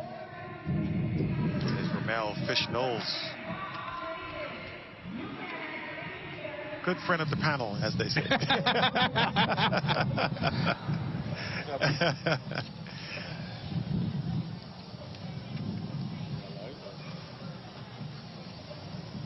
And again, as we get a good look from above, the transformation of this entire Queen Elizabeth Sporting Arena, the way it has really transformed over the last decade or so. We've seen the birth of the Thomas and Robinson Stadium, now just down the road, the Andre Rogers Baseball Diamond, the renovation of the Blue Hills playing fields. There is the Betty Kelly Kenning National Aquatic Center just over to the left there, and this has just been so good to see. And joining us now here in the booth is the president of the Bahamas Olympic Committee, Mr. Ramel Fish-Knowles. And Fish, we were talking earlier about how we, as elder statesmen, have seen this area. Speak for yourself, Sellers. This area transform to where we've seen so many new things. You almost don't recognize it anymore. And for those perhaps that were born in the 90s and 2000s, this is something, they grew up with this. They grew up with this. They'll look back on it 20 years from now and say this was how it always was.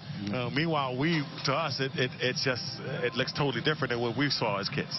Yes, it's remarkable the transformation that's taken on here. Specifically, these facilities, the proximity first is something unique when you travel around the world for multi-sport games. And then secondly, all of the preparation that's being done to bring them to world-class level so that we could promote the sports in Paradise brand in the Bahamas. And obviously to do that, you have to have A1 facilities, and I commend the National Sports Authority for a job well done. Yes, indeed. And I don't know if you've been able to keep track of what's been going on over the last few days, but it's got to be pretty impressive to you to see these young athletes not only coming out here and for the high school nationals, but of course these being a combination of the CARIFTA trials, the performances that we've seen over the last 2 days. I mean, it's remarkable. It gives me goosebumps just to think about the opportunity that these kids are being afforded.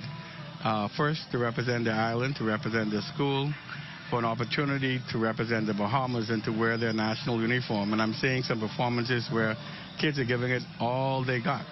That pride for their school and their pride for their parents and the like. what can you say? And the performances, I think up until yesterday, we had some 50-plus athletes qualify for the CARIFTA Games. So, I mean, we're on a good footing here. Scholarships availability. Most of these kids can't afford to, to go to a D1 school. I most certainly can't. And for the opportunities that they're putting, the performances they're putting on out here, shattering national records, setting new CARIFTA records, is remarkable. But you talk about those scholarship opportunities. We just had one of our, not even on the track, but on the field. Keyshawn Strawn goes out there, throws that little stick very far in one go, and he's now has a 4-year deal with Auburn, a top school in the SEC, Absolutely, a full scholarship to throw that little stick. I mean, and I'm not degrading it. I'm just saying that's how people sometimes look at it, but he's throwing a stick and getting worth thousands of dollars. Worth thousands of dollars Hundreds for him. of thousands. For him, because Auburn is not cheap. And it's a strong school, not only academically but also athletically. Yes. Not only in track, but they're dominating in a lot of other things. So you get that opportunity, and I think that's what you've got to push, especially here at this level, for these kids. The opportunity that's there, and also from an Olympic type of standpoint, where you get that inclusiveness of everybody getting out there and getting that opportunity to go ahead and represent and get the full participation of all of our islands. We're seeing that with Crooked Island, San Salvador. We're seeing those small schools getting that opportunity, which is important for developmentally for all of our sports, not just track and field, but getting that opportunity. You're quite right. I mean, and all of the schools are doing very well, but one of the schools that continue... I can already see where this is going. Go ahead. Morris Island. I have my heart and soul on Morris Island. They come here year after year, producing high school beaters, if you will, with no facility per se. They don't obviously have the facilities here like the kids in Nassau, and yet they come and they perform. And I think if whatever Coach Williams is doing over there in Morris Island, we need to bottle it up. And I mean, yes, because it is indeed a testament to not only his commitment, but to what he's teaching these kids. They're buying into it. Whatever he's telling them, they're buying into it full-heartedly, and we see the results based on that. Just because, again, he continues year in and year out to provide top quality athletes with little to nothing, right? Yes. Like you mentioned, but still finding a way through his effort, through his commitment to trying to do the best for his young athletes. I thought you were going to go down Central Eleuthera, that they were doing well. But Morris Island, just to point out Morris Island, again, for us, we in Celis have talked about this, and specifically Morris Island. Some other schools may have to do it as well, but they've got to get up, get on a boat, get to a port, go on another transport to the airport and fly. For us, I just wake up for 20 minutes and I'll be there. Right. For them, it's a journey for them to get here. Yeah. And the fact that they've got to put so much into it, and I think for them, they know that there's a lot on the line when they get here. This is not an easy type of way for them to get here. They've put in the work. They've got to make the performance here, and I think that plays a lot on them. Like you said, Coach is doing something phenomenal down there. Yeah, and I mean, it's catching, right? Because we went from Stephen Gardner. Mm-hmm. There's another young lady who's performing very, very well here. I can't remember her name just now.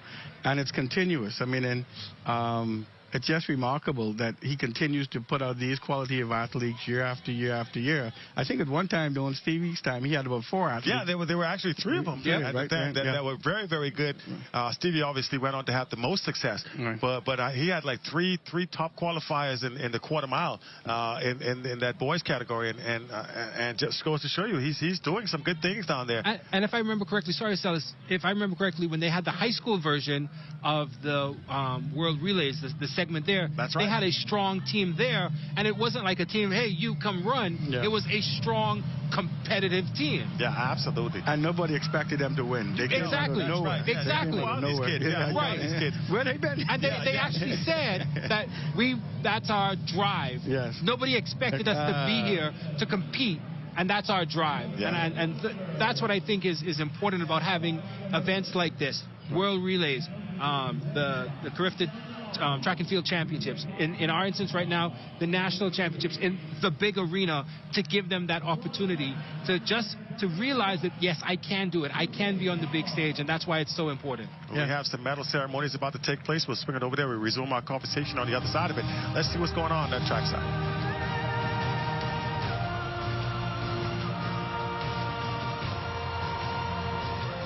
The silver medalist representing Jockhaven High, Demaya Lockhart.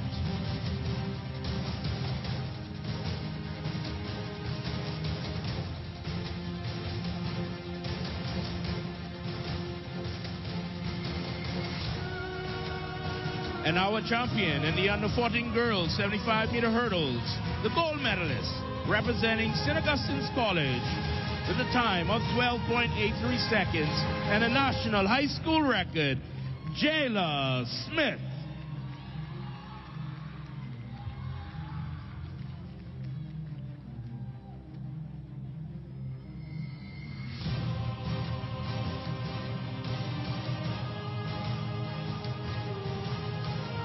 Medal ceremony. The under 14 boys 80-meter hurdles. Medals will be presented by VP of Marketing and PR for the B3As, Mr. Sheldon Longley.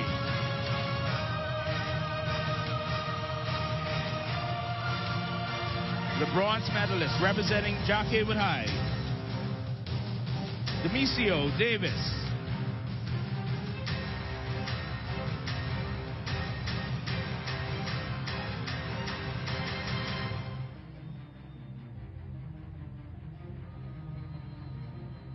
The silver medalist representing St. Augustine's College, Dwayne Saunders.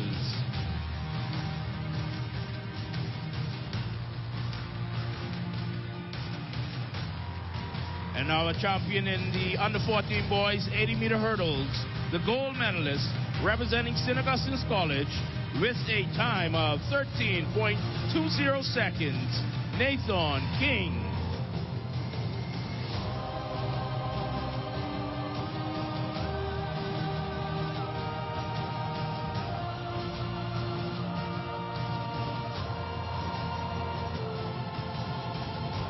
Medal ceremony. Under 17 girls, 100-meter hurdles. The bronze medalist representing Nassau Christian School, Andronique Lamore.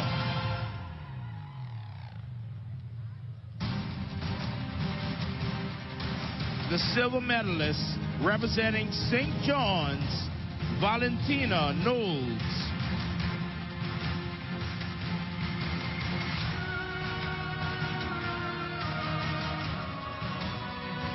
And our champion in the under 17 girls 100-meter hurdles, the gold medalist representing St. Augustine's College with a time of 15.96 seconds, Madison Moss.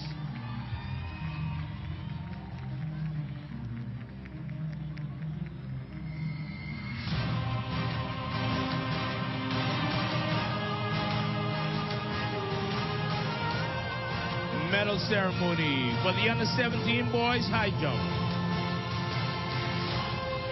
The silver medalist representing St. George's, Kenny Moxie.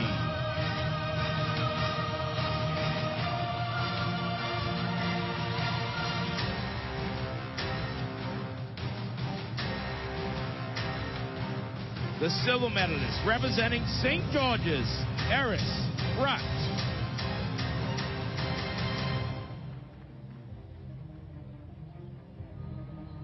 And our champion in the under 17 boys high jump, the gold medalist representing Tabernacle Baptist with a jump of 1.93 meters, a new national high school record, Joshua Williams.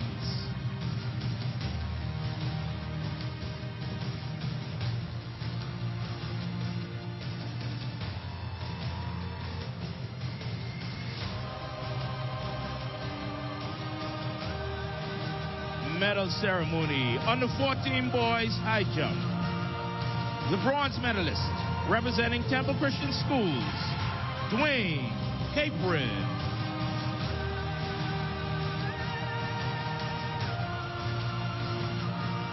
the silver medalist, representing St. Augustine's College, Christian McKinney. And our champion in the under 14 boys high jump, the gold medalist, representing St. John's Giants, with a jump of 1.50 meters, Leonardo Rose.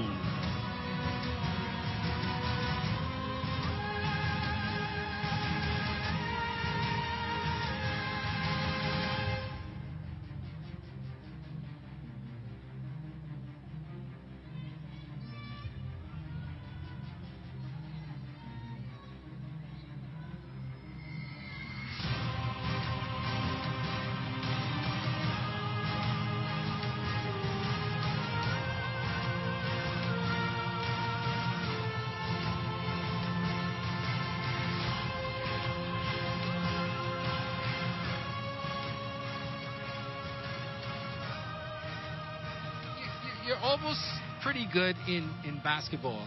You're on the team only because of your height, but you can't. All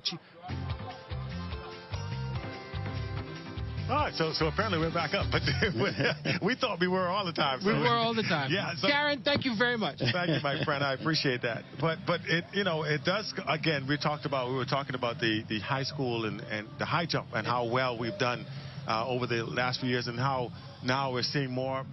What is good, though, is that the basketball coaches, or perhaps the track coaches, maybe come and watch a few basketball coach practices and say, that kid can jump real good. Right. But he's not going to get off the end of that bench. Right. And he go maybe and talk to him and said, you know, maybe you should try a different sport. Why don't you come out here and work with me in the high jump arena? And we've seen tremendous success. You just talked about how good the high jump competition was just last night, and how well that went. Yeah, under 17 boys, 5 competitors, one under 15, just going to turn 15 this year. He cleared it. Damian Bryce from SAC in the under 17 division. All of them cleared 185. He cleared 185. All of them cleared 187. Damian had a knockdown at 189. All 4 went to 191, and it came back to knockdowns. Wow. And Kenny Moxie from QC picked up the win. He just came back and picked up a silver in the under 17 boys 110 hurdles. I'm thinking, I don't like to go out on the limb too often, but I think that QC Comet may be flying high on this CARIFTA team. That's right. And it's always good to see these youngsters. You know, they put in a lot of work, and so when they get that opportunity to shine, this moment to shine, what they call that 5 minutes of fame. Yep. To now not only have this opportunity, but now have it translate further to being able to represent the country. That is huge. Something they will look back on many years down the stretch, and perhaps have to convince their grandkids that it actually happened. But in today's digital era, of course, we know that they can now go on YouTube and put it up and say, see, it did happen. Yeah. It's not like myself. I still try to convince people I did stuff, and they be like, yeah, sure you did. I'm still trying to convince people, not that you're a basketball player, I'm still trying to convince people that you are a phenomenal baseball player. There you go. They do not believe me. That's true. That you were this close, this close to making it to the majors. That close. And it was your right arm? My right arm. Right. You know, I think not. Let's do something different, sir. Sir, sit down, sir. Yeah. But here's the thing, right? This rivalry between SAC and QC is producing these results, believe it or not. The competitive nature and spirit between the two schools augurs well for what's happening out here this evening. Back a look at the under 20 boys shot put finale. And that's definitely going to be a scratch. He stepped over the boundary, and no measurement needed for that, young fella. In last year's CARIFTA track and field champion. Bahamas is going to take the goal. Repeat, she's going to double. The games, and for the first time, moves up to the clearing 6 feet 20 boys division, Emmett Higgins. Earlier, Vanetta Roll had picked up the silver medal for the Bahamas in the under 7. Set. They're off. Fair start.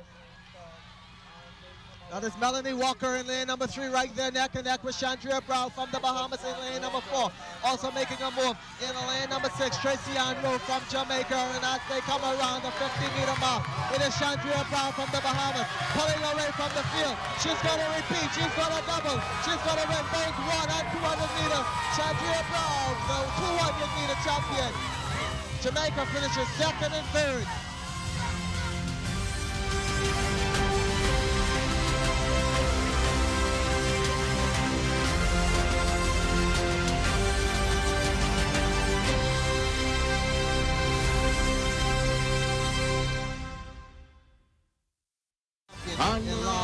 CARIFTA Track and Field champions at back. Bahamas is going to take the goal! She's got a double. 2 games, and for the first time, moves Second, up to... clearing 6 feet 20 boys division, Emmett Higgins. Earlier, Vanetta Roll had picked up the silver medal for the Bahamas in the under-17. Chantel Roll. Stirrup did her heats in 23.7. Roll 25.1. Roll in lane 2. Stirrup in lane 5 for the Bahamas, and they're in the blocks. Runners at their mark. They're set, up and ready to go out of the blocks. Now they come around the bend. Stirrup on the bend, getting out. Now here comes Roll in lane 2 behind, but here's Stirrup fighting the Jamaicans. Jamaica out in front. Stirrup fighting for second place. She'll fall behind in third. Stirrup finishing third for the bronze medal for the Bahamas. Jamaica 1 and 2, first and second, followed by the Bahamas.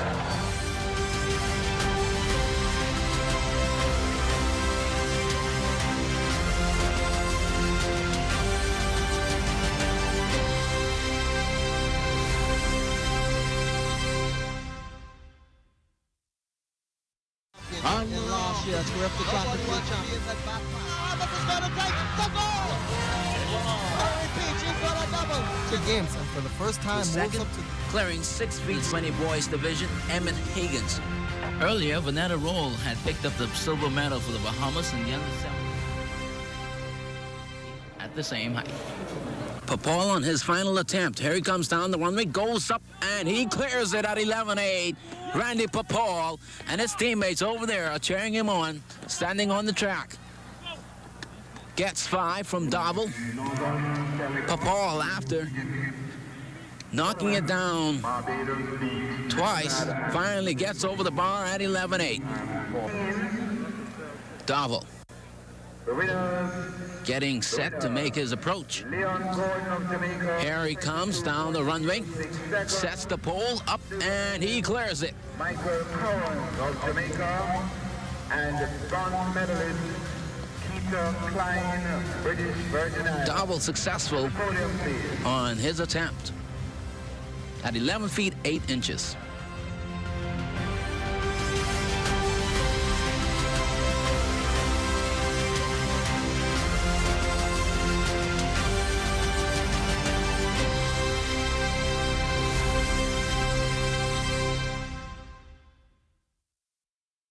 In last year's CARIFTA Track and Field champions at back. Bahamas is going to take the goal!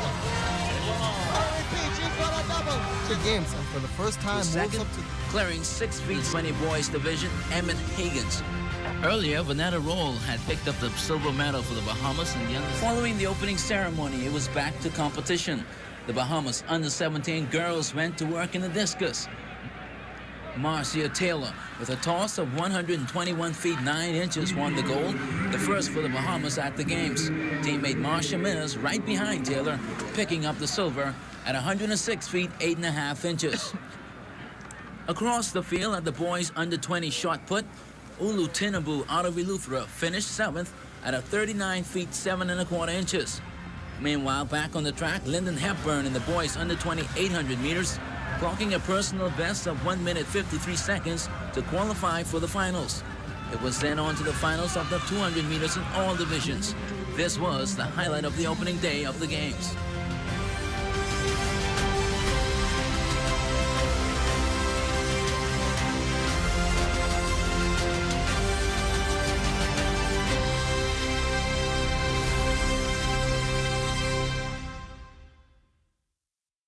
In last year's CARIFTA Track and Field champions at back. Bahamas is going to take the goal! She's got a double. 2 games, and for the first time, moves Second, up to the... clearing 6 feet 20 boys division, Emmett Higgins. Earlier, Vanetta Roll had picked up the silver medal for the Bahamas. And there are off 4 teams: Bahamas, Barbados, Jamaica, and Grenada. As they go around with the first leg. The first leg, once again, will be run entirely in lanes. followed closely by Jamaica, Barbados, and the Bahamas on the inside. The Bahamas comes around the bend as she makes a move. At the 200-meter point. Jamaica, the Bahamas, and Barbados. At the 200-meter point, it is Jamaica followed by the Bahamas. Grenada, Jamaica, the Bahamas, and Barbados. Running strong out there in lane number 6 is Grenada. Let's see who passes the baton off first, but at this point, it looks to be Grenada. It's going to be Grenada. Jamaica and the Bahamas getting the baton at the same time. On the second leg for the Bahamas is Cottrell Martin and Sonita Sutherland for Jamaica. Grenada out front. They will cut in after the first 100. The Bahamas and Cottrell Martin goes into the lead. Jamaica in second, Grenada in third, and Barbados in fourth. That is Sonita Sutherland for Jamaica, Cottrell Martin for the Bahamas at the 200-meter mark. There they come with about 2:25 to go.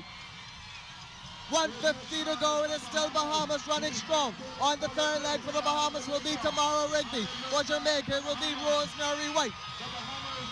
A pretty surprising strong leg by Cottrell Martin. But here comes Jamaica. And Grenada now starting to make a push. The medal pushes right now between Bahamas, Jamaica, and Grenada. It is going to be one half of the sensational twin. Jamaica passes off first. Tamara Rigby, Rosemary White, and Grenada in third. Will they hold on? It's going to be a battle on the ankle leg between Anisha McLaughlin, the 400-meter champion from last year, and this year's 400-meter champion.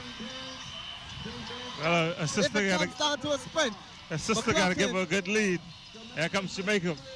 Jamaica now making a move on the inside. With about 200 meters to go. It is Jamaica and the Bahamas neck and neck in the under 17 girls 4x400 meter relay final. Folks, and this is just the beginning. We have 3 more 4x4s after this. Rigby starting to fade. It is going to be too much for her sister to make up on McLaughlin. I have a feeling. Grenada now moves into second. It is Jamaica, Anisha McLaughlin, followed by Grenada.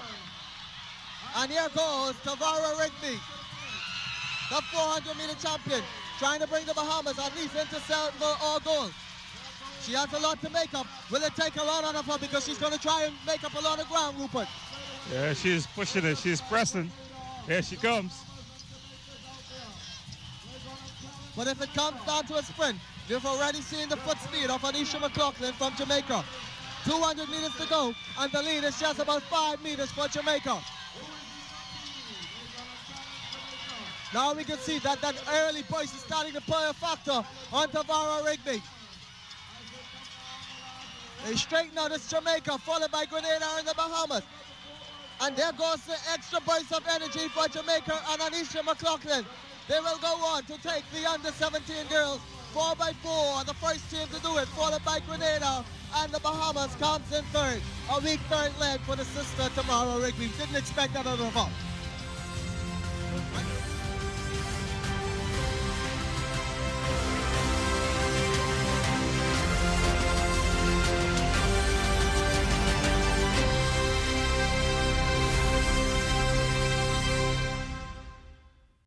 In last year's CARIFTA Championship. Bahamas is going to take the goal! Repeat, she's going to double. 2 games, and for the first time, moves second, up to clearing 6 feet 20 boys division, Emmett Higgins. Earlier, Vanetta Roll had picked up the silver medal for the Bahamas in the under 17. Out of the blocks. Going around the first curve, Bodie and Knowles must get out on that curve. Being on the outside. After the 100-meter mark, on the back stretch now. Bodie and Knowles moving down for Barbados. Running strong, Bodie and Knowles. Jamaica making a move in lane 5. 200-meter curve. Bodie and Knowles. Bodie out front in lane 7. 100-meter mark now. Here they come. Bodie and Knowles will have to fight hard. Here's Knowles coming up. 50-meter mark. Knowles making a move. Here's Knowles making running, and Knowles wins it for the Bahamas. Knowles looks like he got the first place as the Jamaican falls in lane 1. But what a run by Marcus Knowles and Darrell Bodie. A tremendous performance. Well, on the start, I saw that Bodie got a good start, and me and him led the pack until we reached about the 200 meters. Then I noticed off the bend that the fellas started to catch up, and on the home stretch, most of them had passed us, and like I told you before, it was the 100 straight. It was who was the strongest at the end, and it was a close race, but now I don't know who the decision will go to, but I hope I won it. Looks like you won, and you ran a very, very good race coming from the back of the pack.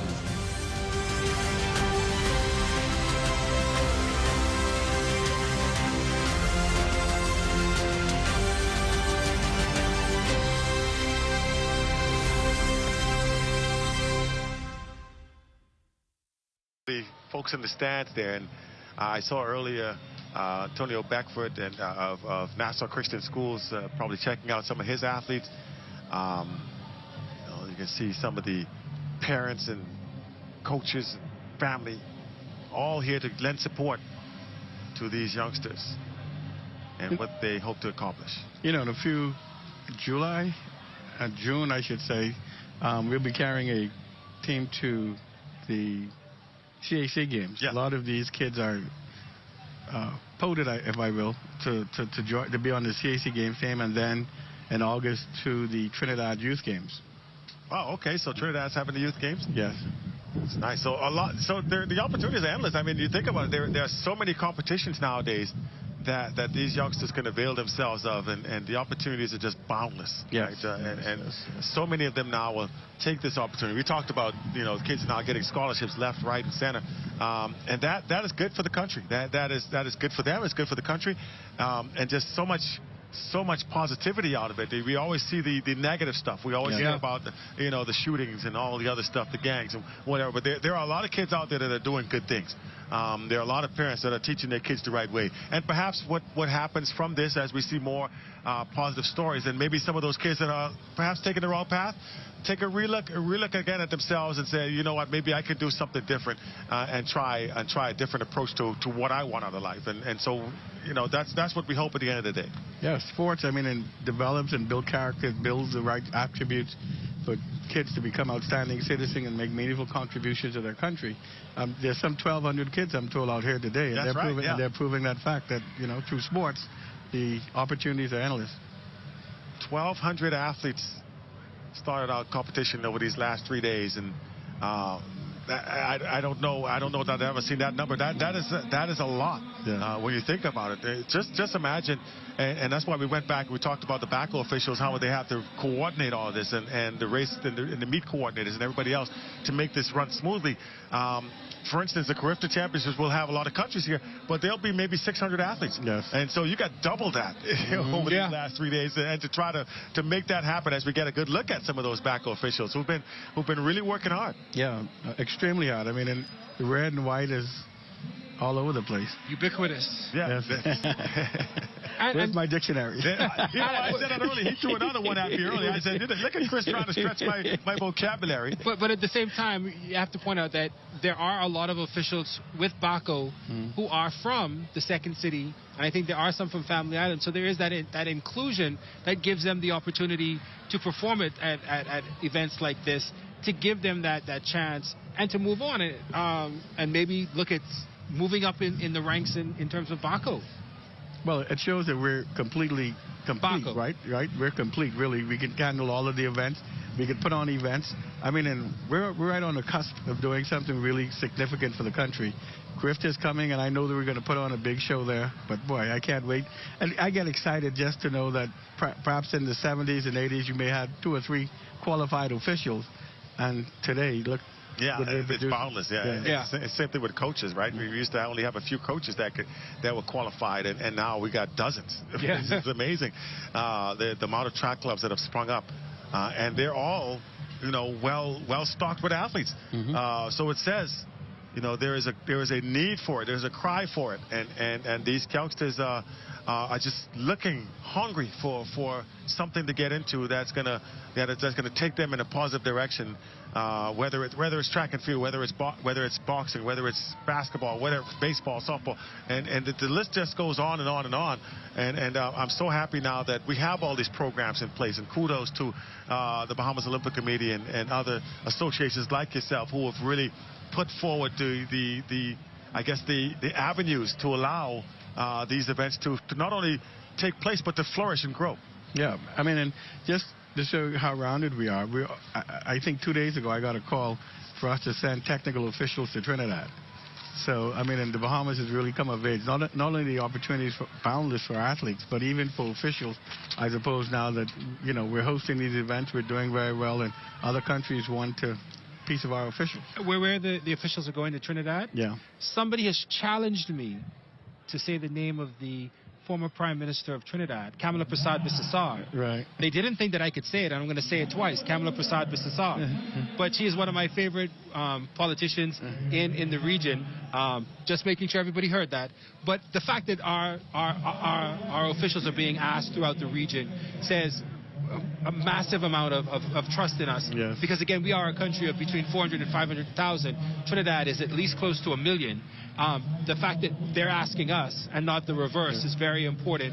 And so far down, because they do have expertise that's closer, probably like Venezuela or South America, Central America, but they're asking us. That's an important fact to put out there. Well, most definitely. I mean, and so kudos to our programs, right? We're doing an exciting job. I mean, we're reducing world leaders, not only on the fields, but officials. We're making our mark in the international scene. It looks like we're back to the action on the track now. The 800 meters, after a little bit of a delay, they were scheduled for about a 4:45 start. It is about maybe a half hour behind schedule. We're ready now for the first of our 800-meter runs. This is the girls under 14 800 meters. Quickly running through the competitors. They're still looking at the shot put here, which is well underway for the under 20 boys. But to be all set for the first under 14 girls 800-meter finale. Quickly giving you the lane of stance. Micaiah Bowles will be in lane 1. That's Amaya Davis in lane 2. Ariel Thompson sets up in lane 3. Sierra Delancey in lane 4. Shakina Lewis in 5. Malaya Pratt in 6. Anaya Nesbitt in 7. And Gabrielle McLean in 8. Representing D.W. Davis, QC unattached. QC once again in lane 4. A.F. Adley in 5. Sack sitting in lane 6 with a Malaya Pratt. And that Sister Mary Patricia Russell's Anaya Nesbitt at 7. Running unattached is Gabrielle McLean. They are chasing a 2:25 CARIFTA qualifier for the under 14. The official qualifier is 2:19.22 for under 17 girls. It's going to be a very tough run if they're going to try to get anywhere near that. Already you see surging out to the forefront is the young runner from QC. That's Sierra Delancey. There's the rest of the field behind her, still packed together. But remember now, they have 2 laps to go. They have 1 lap, I should say, to go. They run 2 laps in this race. They're about 1.5 in. And sometimes we see they have those competitors, especially in a race like that, go on a little too fast, and then in that second lap, they get reeled right back on in. So let's see if her race strategy holds up. If she's got the endurance to not only run a strong first leg, but to ultimately finish in leg number 2 as they come up on the bell lap. She's got about 25 meters to go before she hears that bell and knows I just have 1 more time to go around.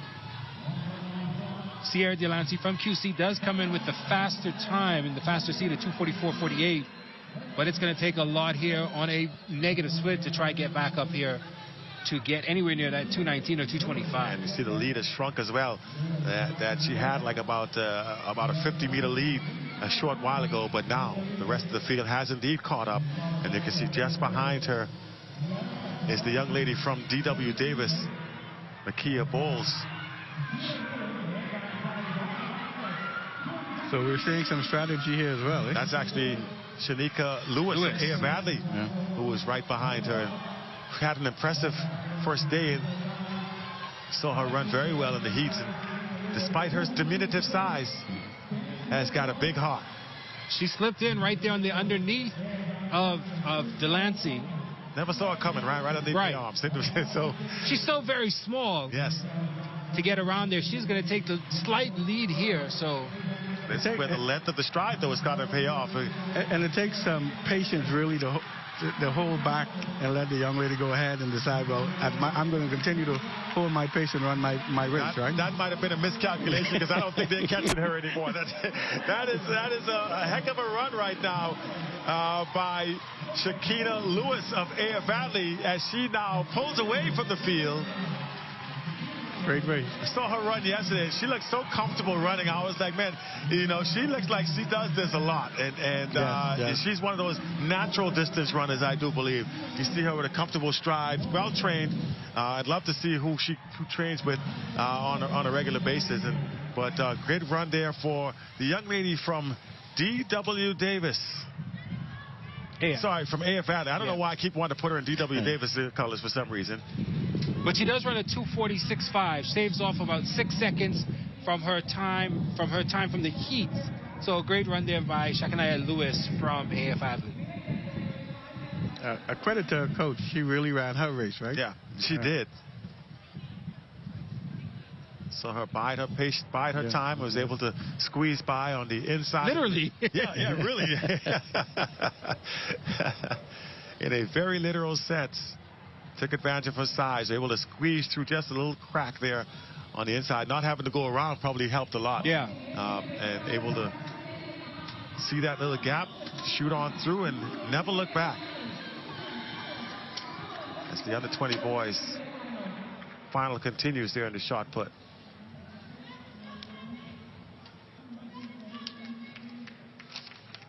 That's one of the events we need a breakthrough soon. Yeah, and especially on the male side, you know, we've had some young ladies who have done well in the past, but I don't think the guys have fully got on board with this. Yeah, they haven't quite got on board yet. After Bradley Cooper, I think that's. Yeah, I don't think we've had some success. Right. Kyle Higgs has had some success, but not to the super class, world class level. Kyle was very impressive at the CARIFTA level, CAC level. But again, it may come down to, and I'm not talking specifically about Kyle, but it may come down to support. This is not one of the sexy events. This is not the one, the two, where you've got to find the added support for it, because it does take a lot. Yeah, and kudos to coaches that have been really emphasizing the jumps, the Corrington Maycocks, and of course Coach Ronald Cartwright, who are really focusing on those jumps and throws. And we're seeing now a new advent of revitalization in those sports, and hopefully the trend continues. We're seeing more now of these athletes who are doing good things with that. And I know Coach Corey has really worked hard to to really get, in particular, the javelin and events like that, the discus and the shot put, especially for the girls. He's really put some work in, and it's starting to pay off. We're starting to see some more of those athletes who are really doing some good things. And hopefully more see our competitors, and I'm jumping back on him again because he is so spectacular, is Keyshawn Strawn, where hopefully more people who trained with Corey. Who trained with Corrington, who people will be able to see, oh, snap, I guess I can make a career out of this. I can get a quality 4-year degree out of this at a top school. And even if you don't make it to a Keyshawn level, you do have opportunities there that are boundless. There is, shameless plug, there is the University of the Bahamas. There are some smaller schools that you can go to that will give you opportunities and create some top-class athletes. Like even at UB, we've had number 1 and number 2 at one point in the world, number 2 and number 3 in the world in decathlon, who came from UB. So let's real quick head over to Jay Philippe, who's standing by. With Shakina Lewis. What school is she from? She came from AF Valley. There we go. I almost said R.M. Bailey. I'm really over the place. Let's go, Jay. Yes, definitely AF Valley. She may be small in size, but she certainly ran with a big heart. Congratulations on your win. How do you feel about your performance? I felt very good, and I am so happy that I won the gold medal. And I wish to continue run like this the rest of my life. And I want to be successful, and I want to be, when I grow older, I want to be just like Shanae Miller. I used to run inside primary school. I ran all my life. I come first every race I ran.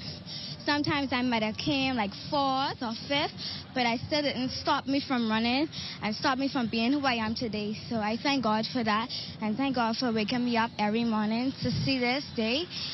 And I pray until this happened, and it all came to pass.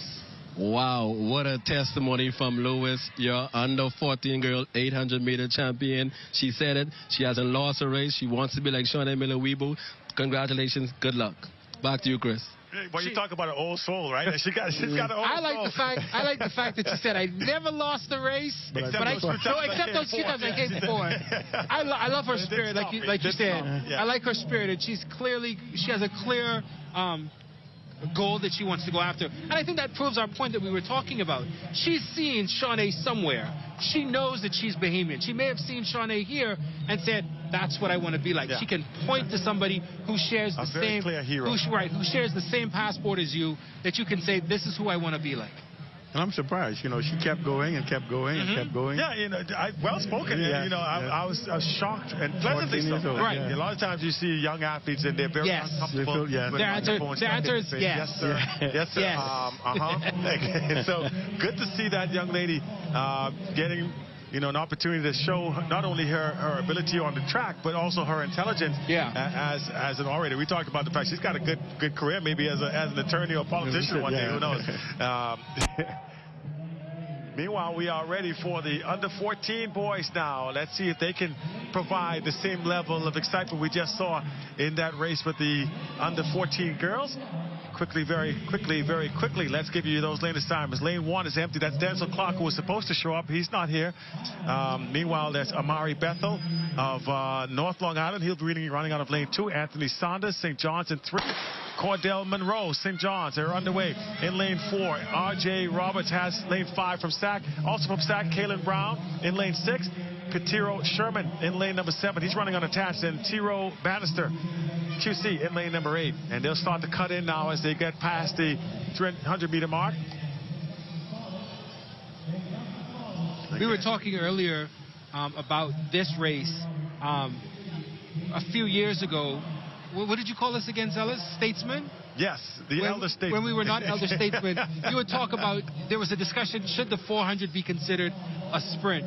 Now it is, there's the conversation, not should the 800 be a sprint, should the 15 be called a sprint? Yeah, it is crazy. Because of how progressive and how fast the event has come. This is a sprint. Yes.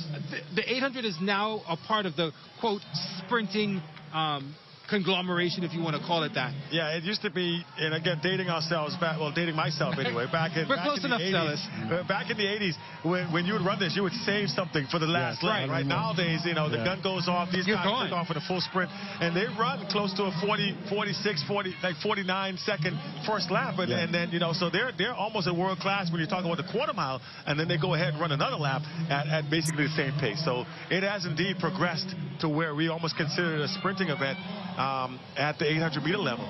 Yeah. And running very well right now. There's your front runner.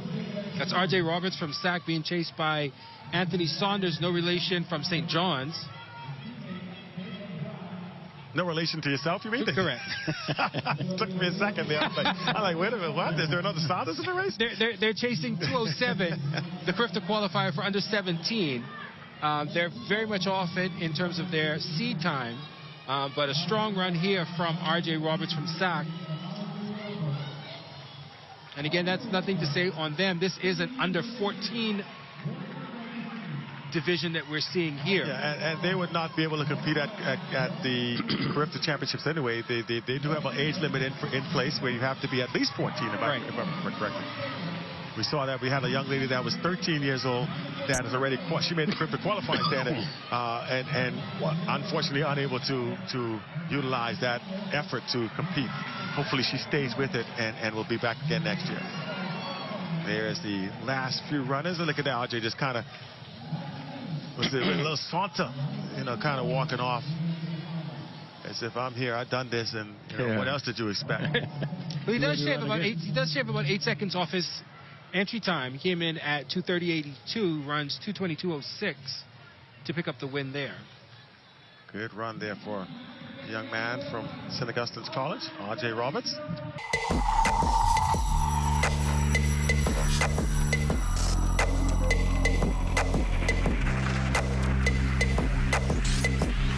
You're watching the ZNS Network, the People's Station. Coming up in the news, the government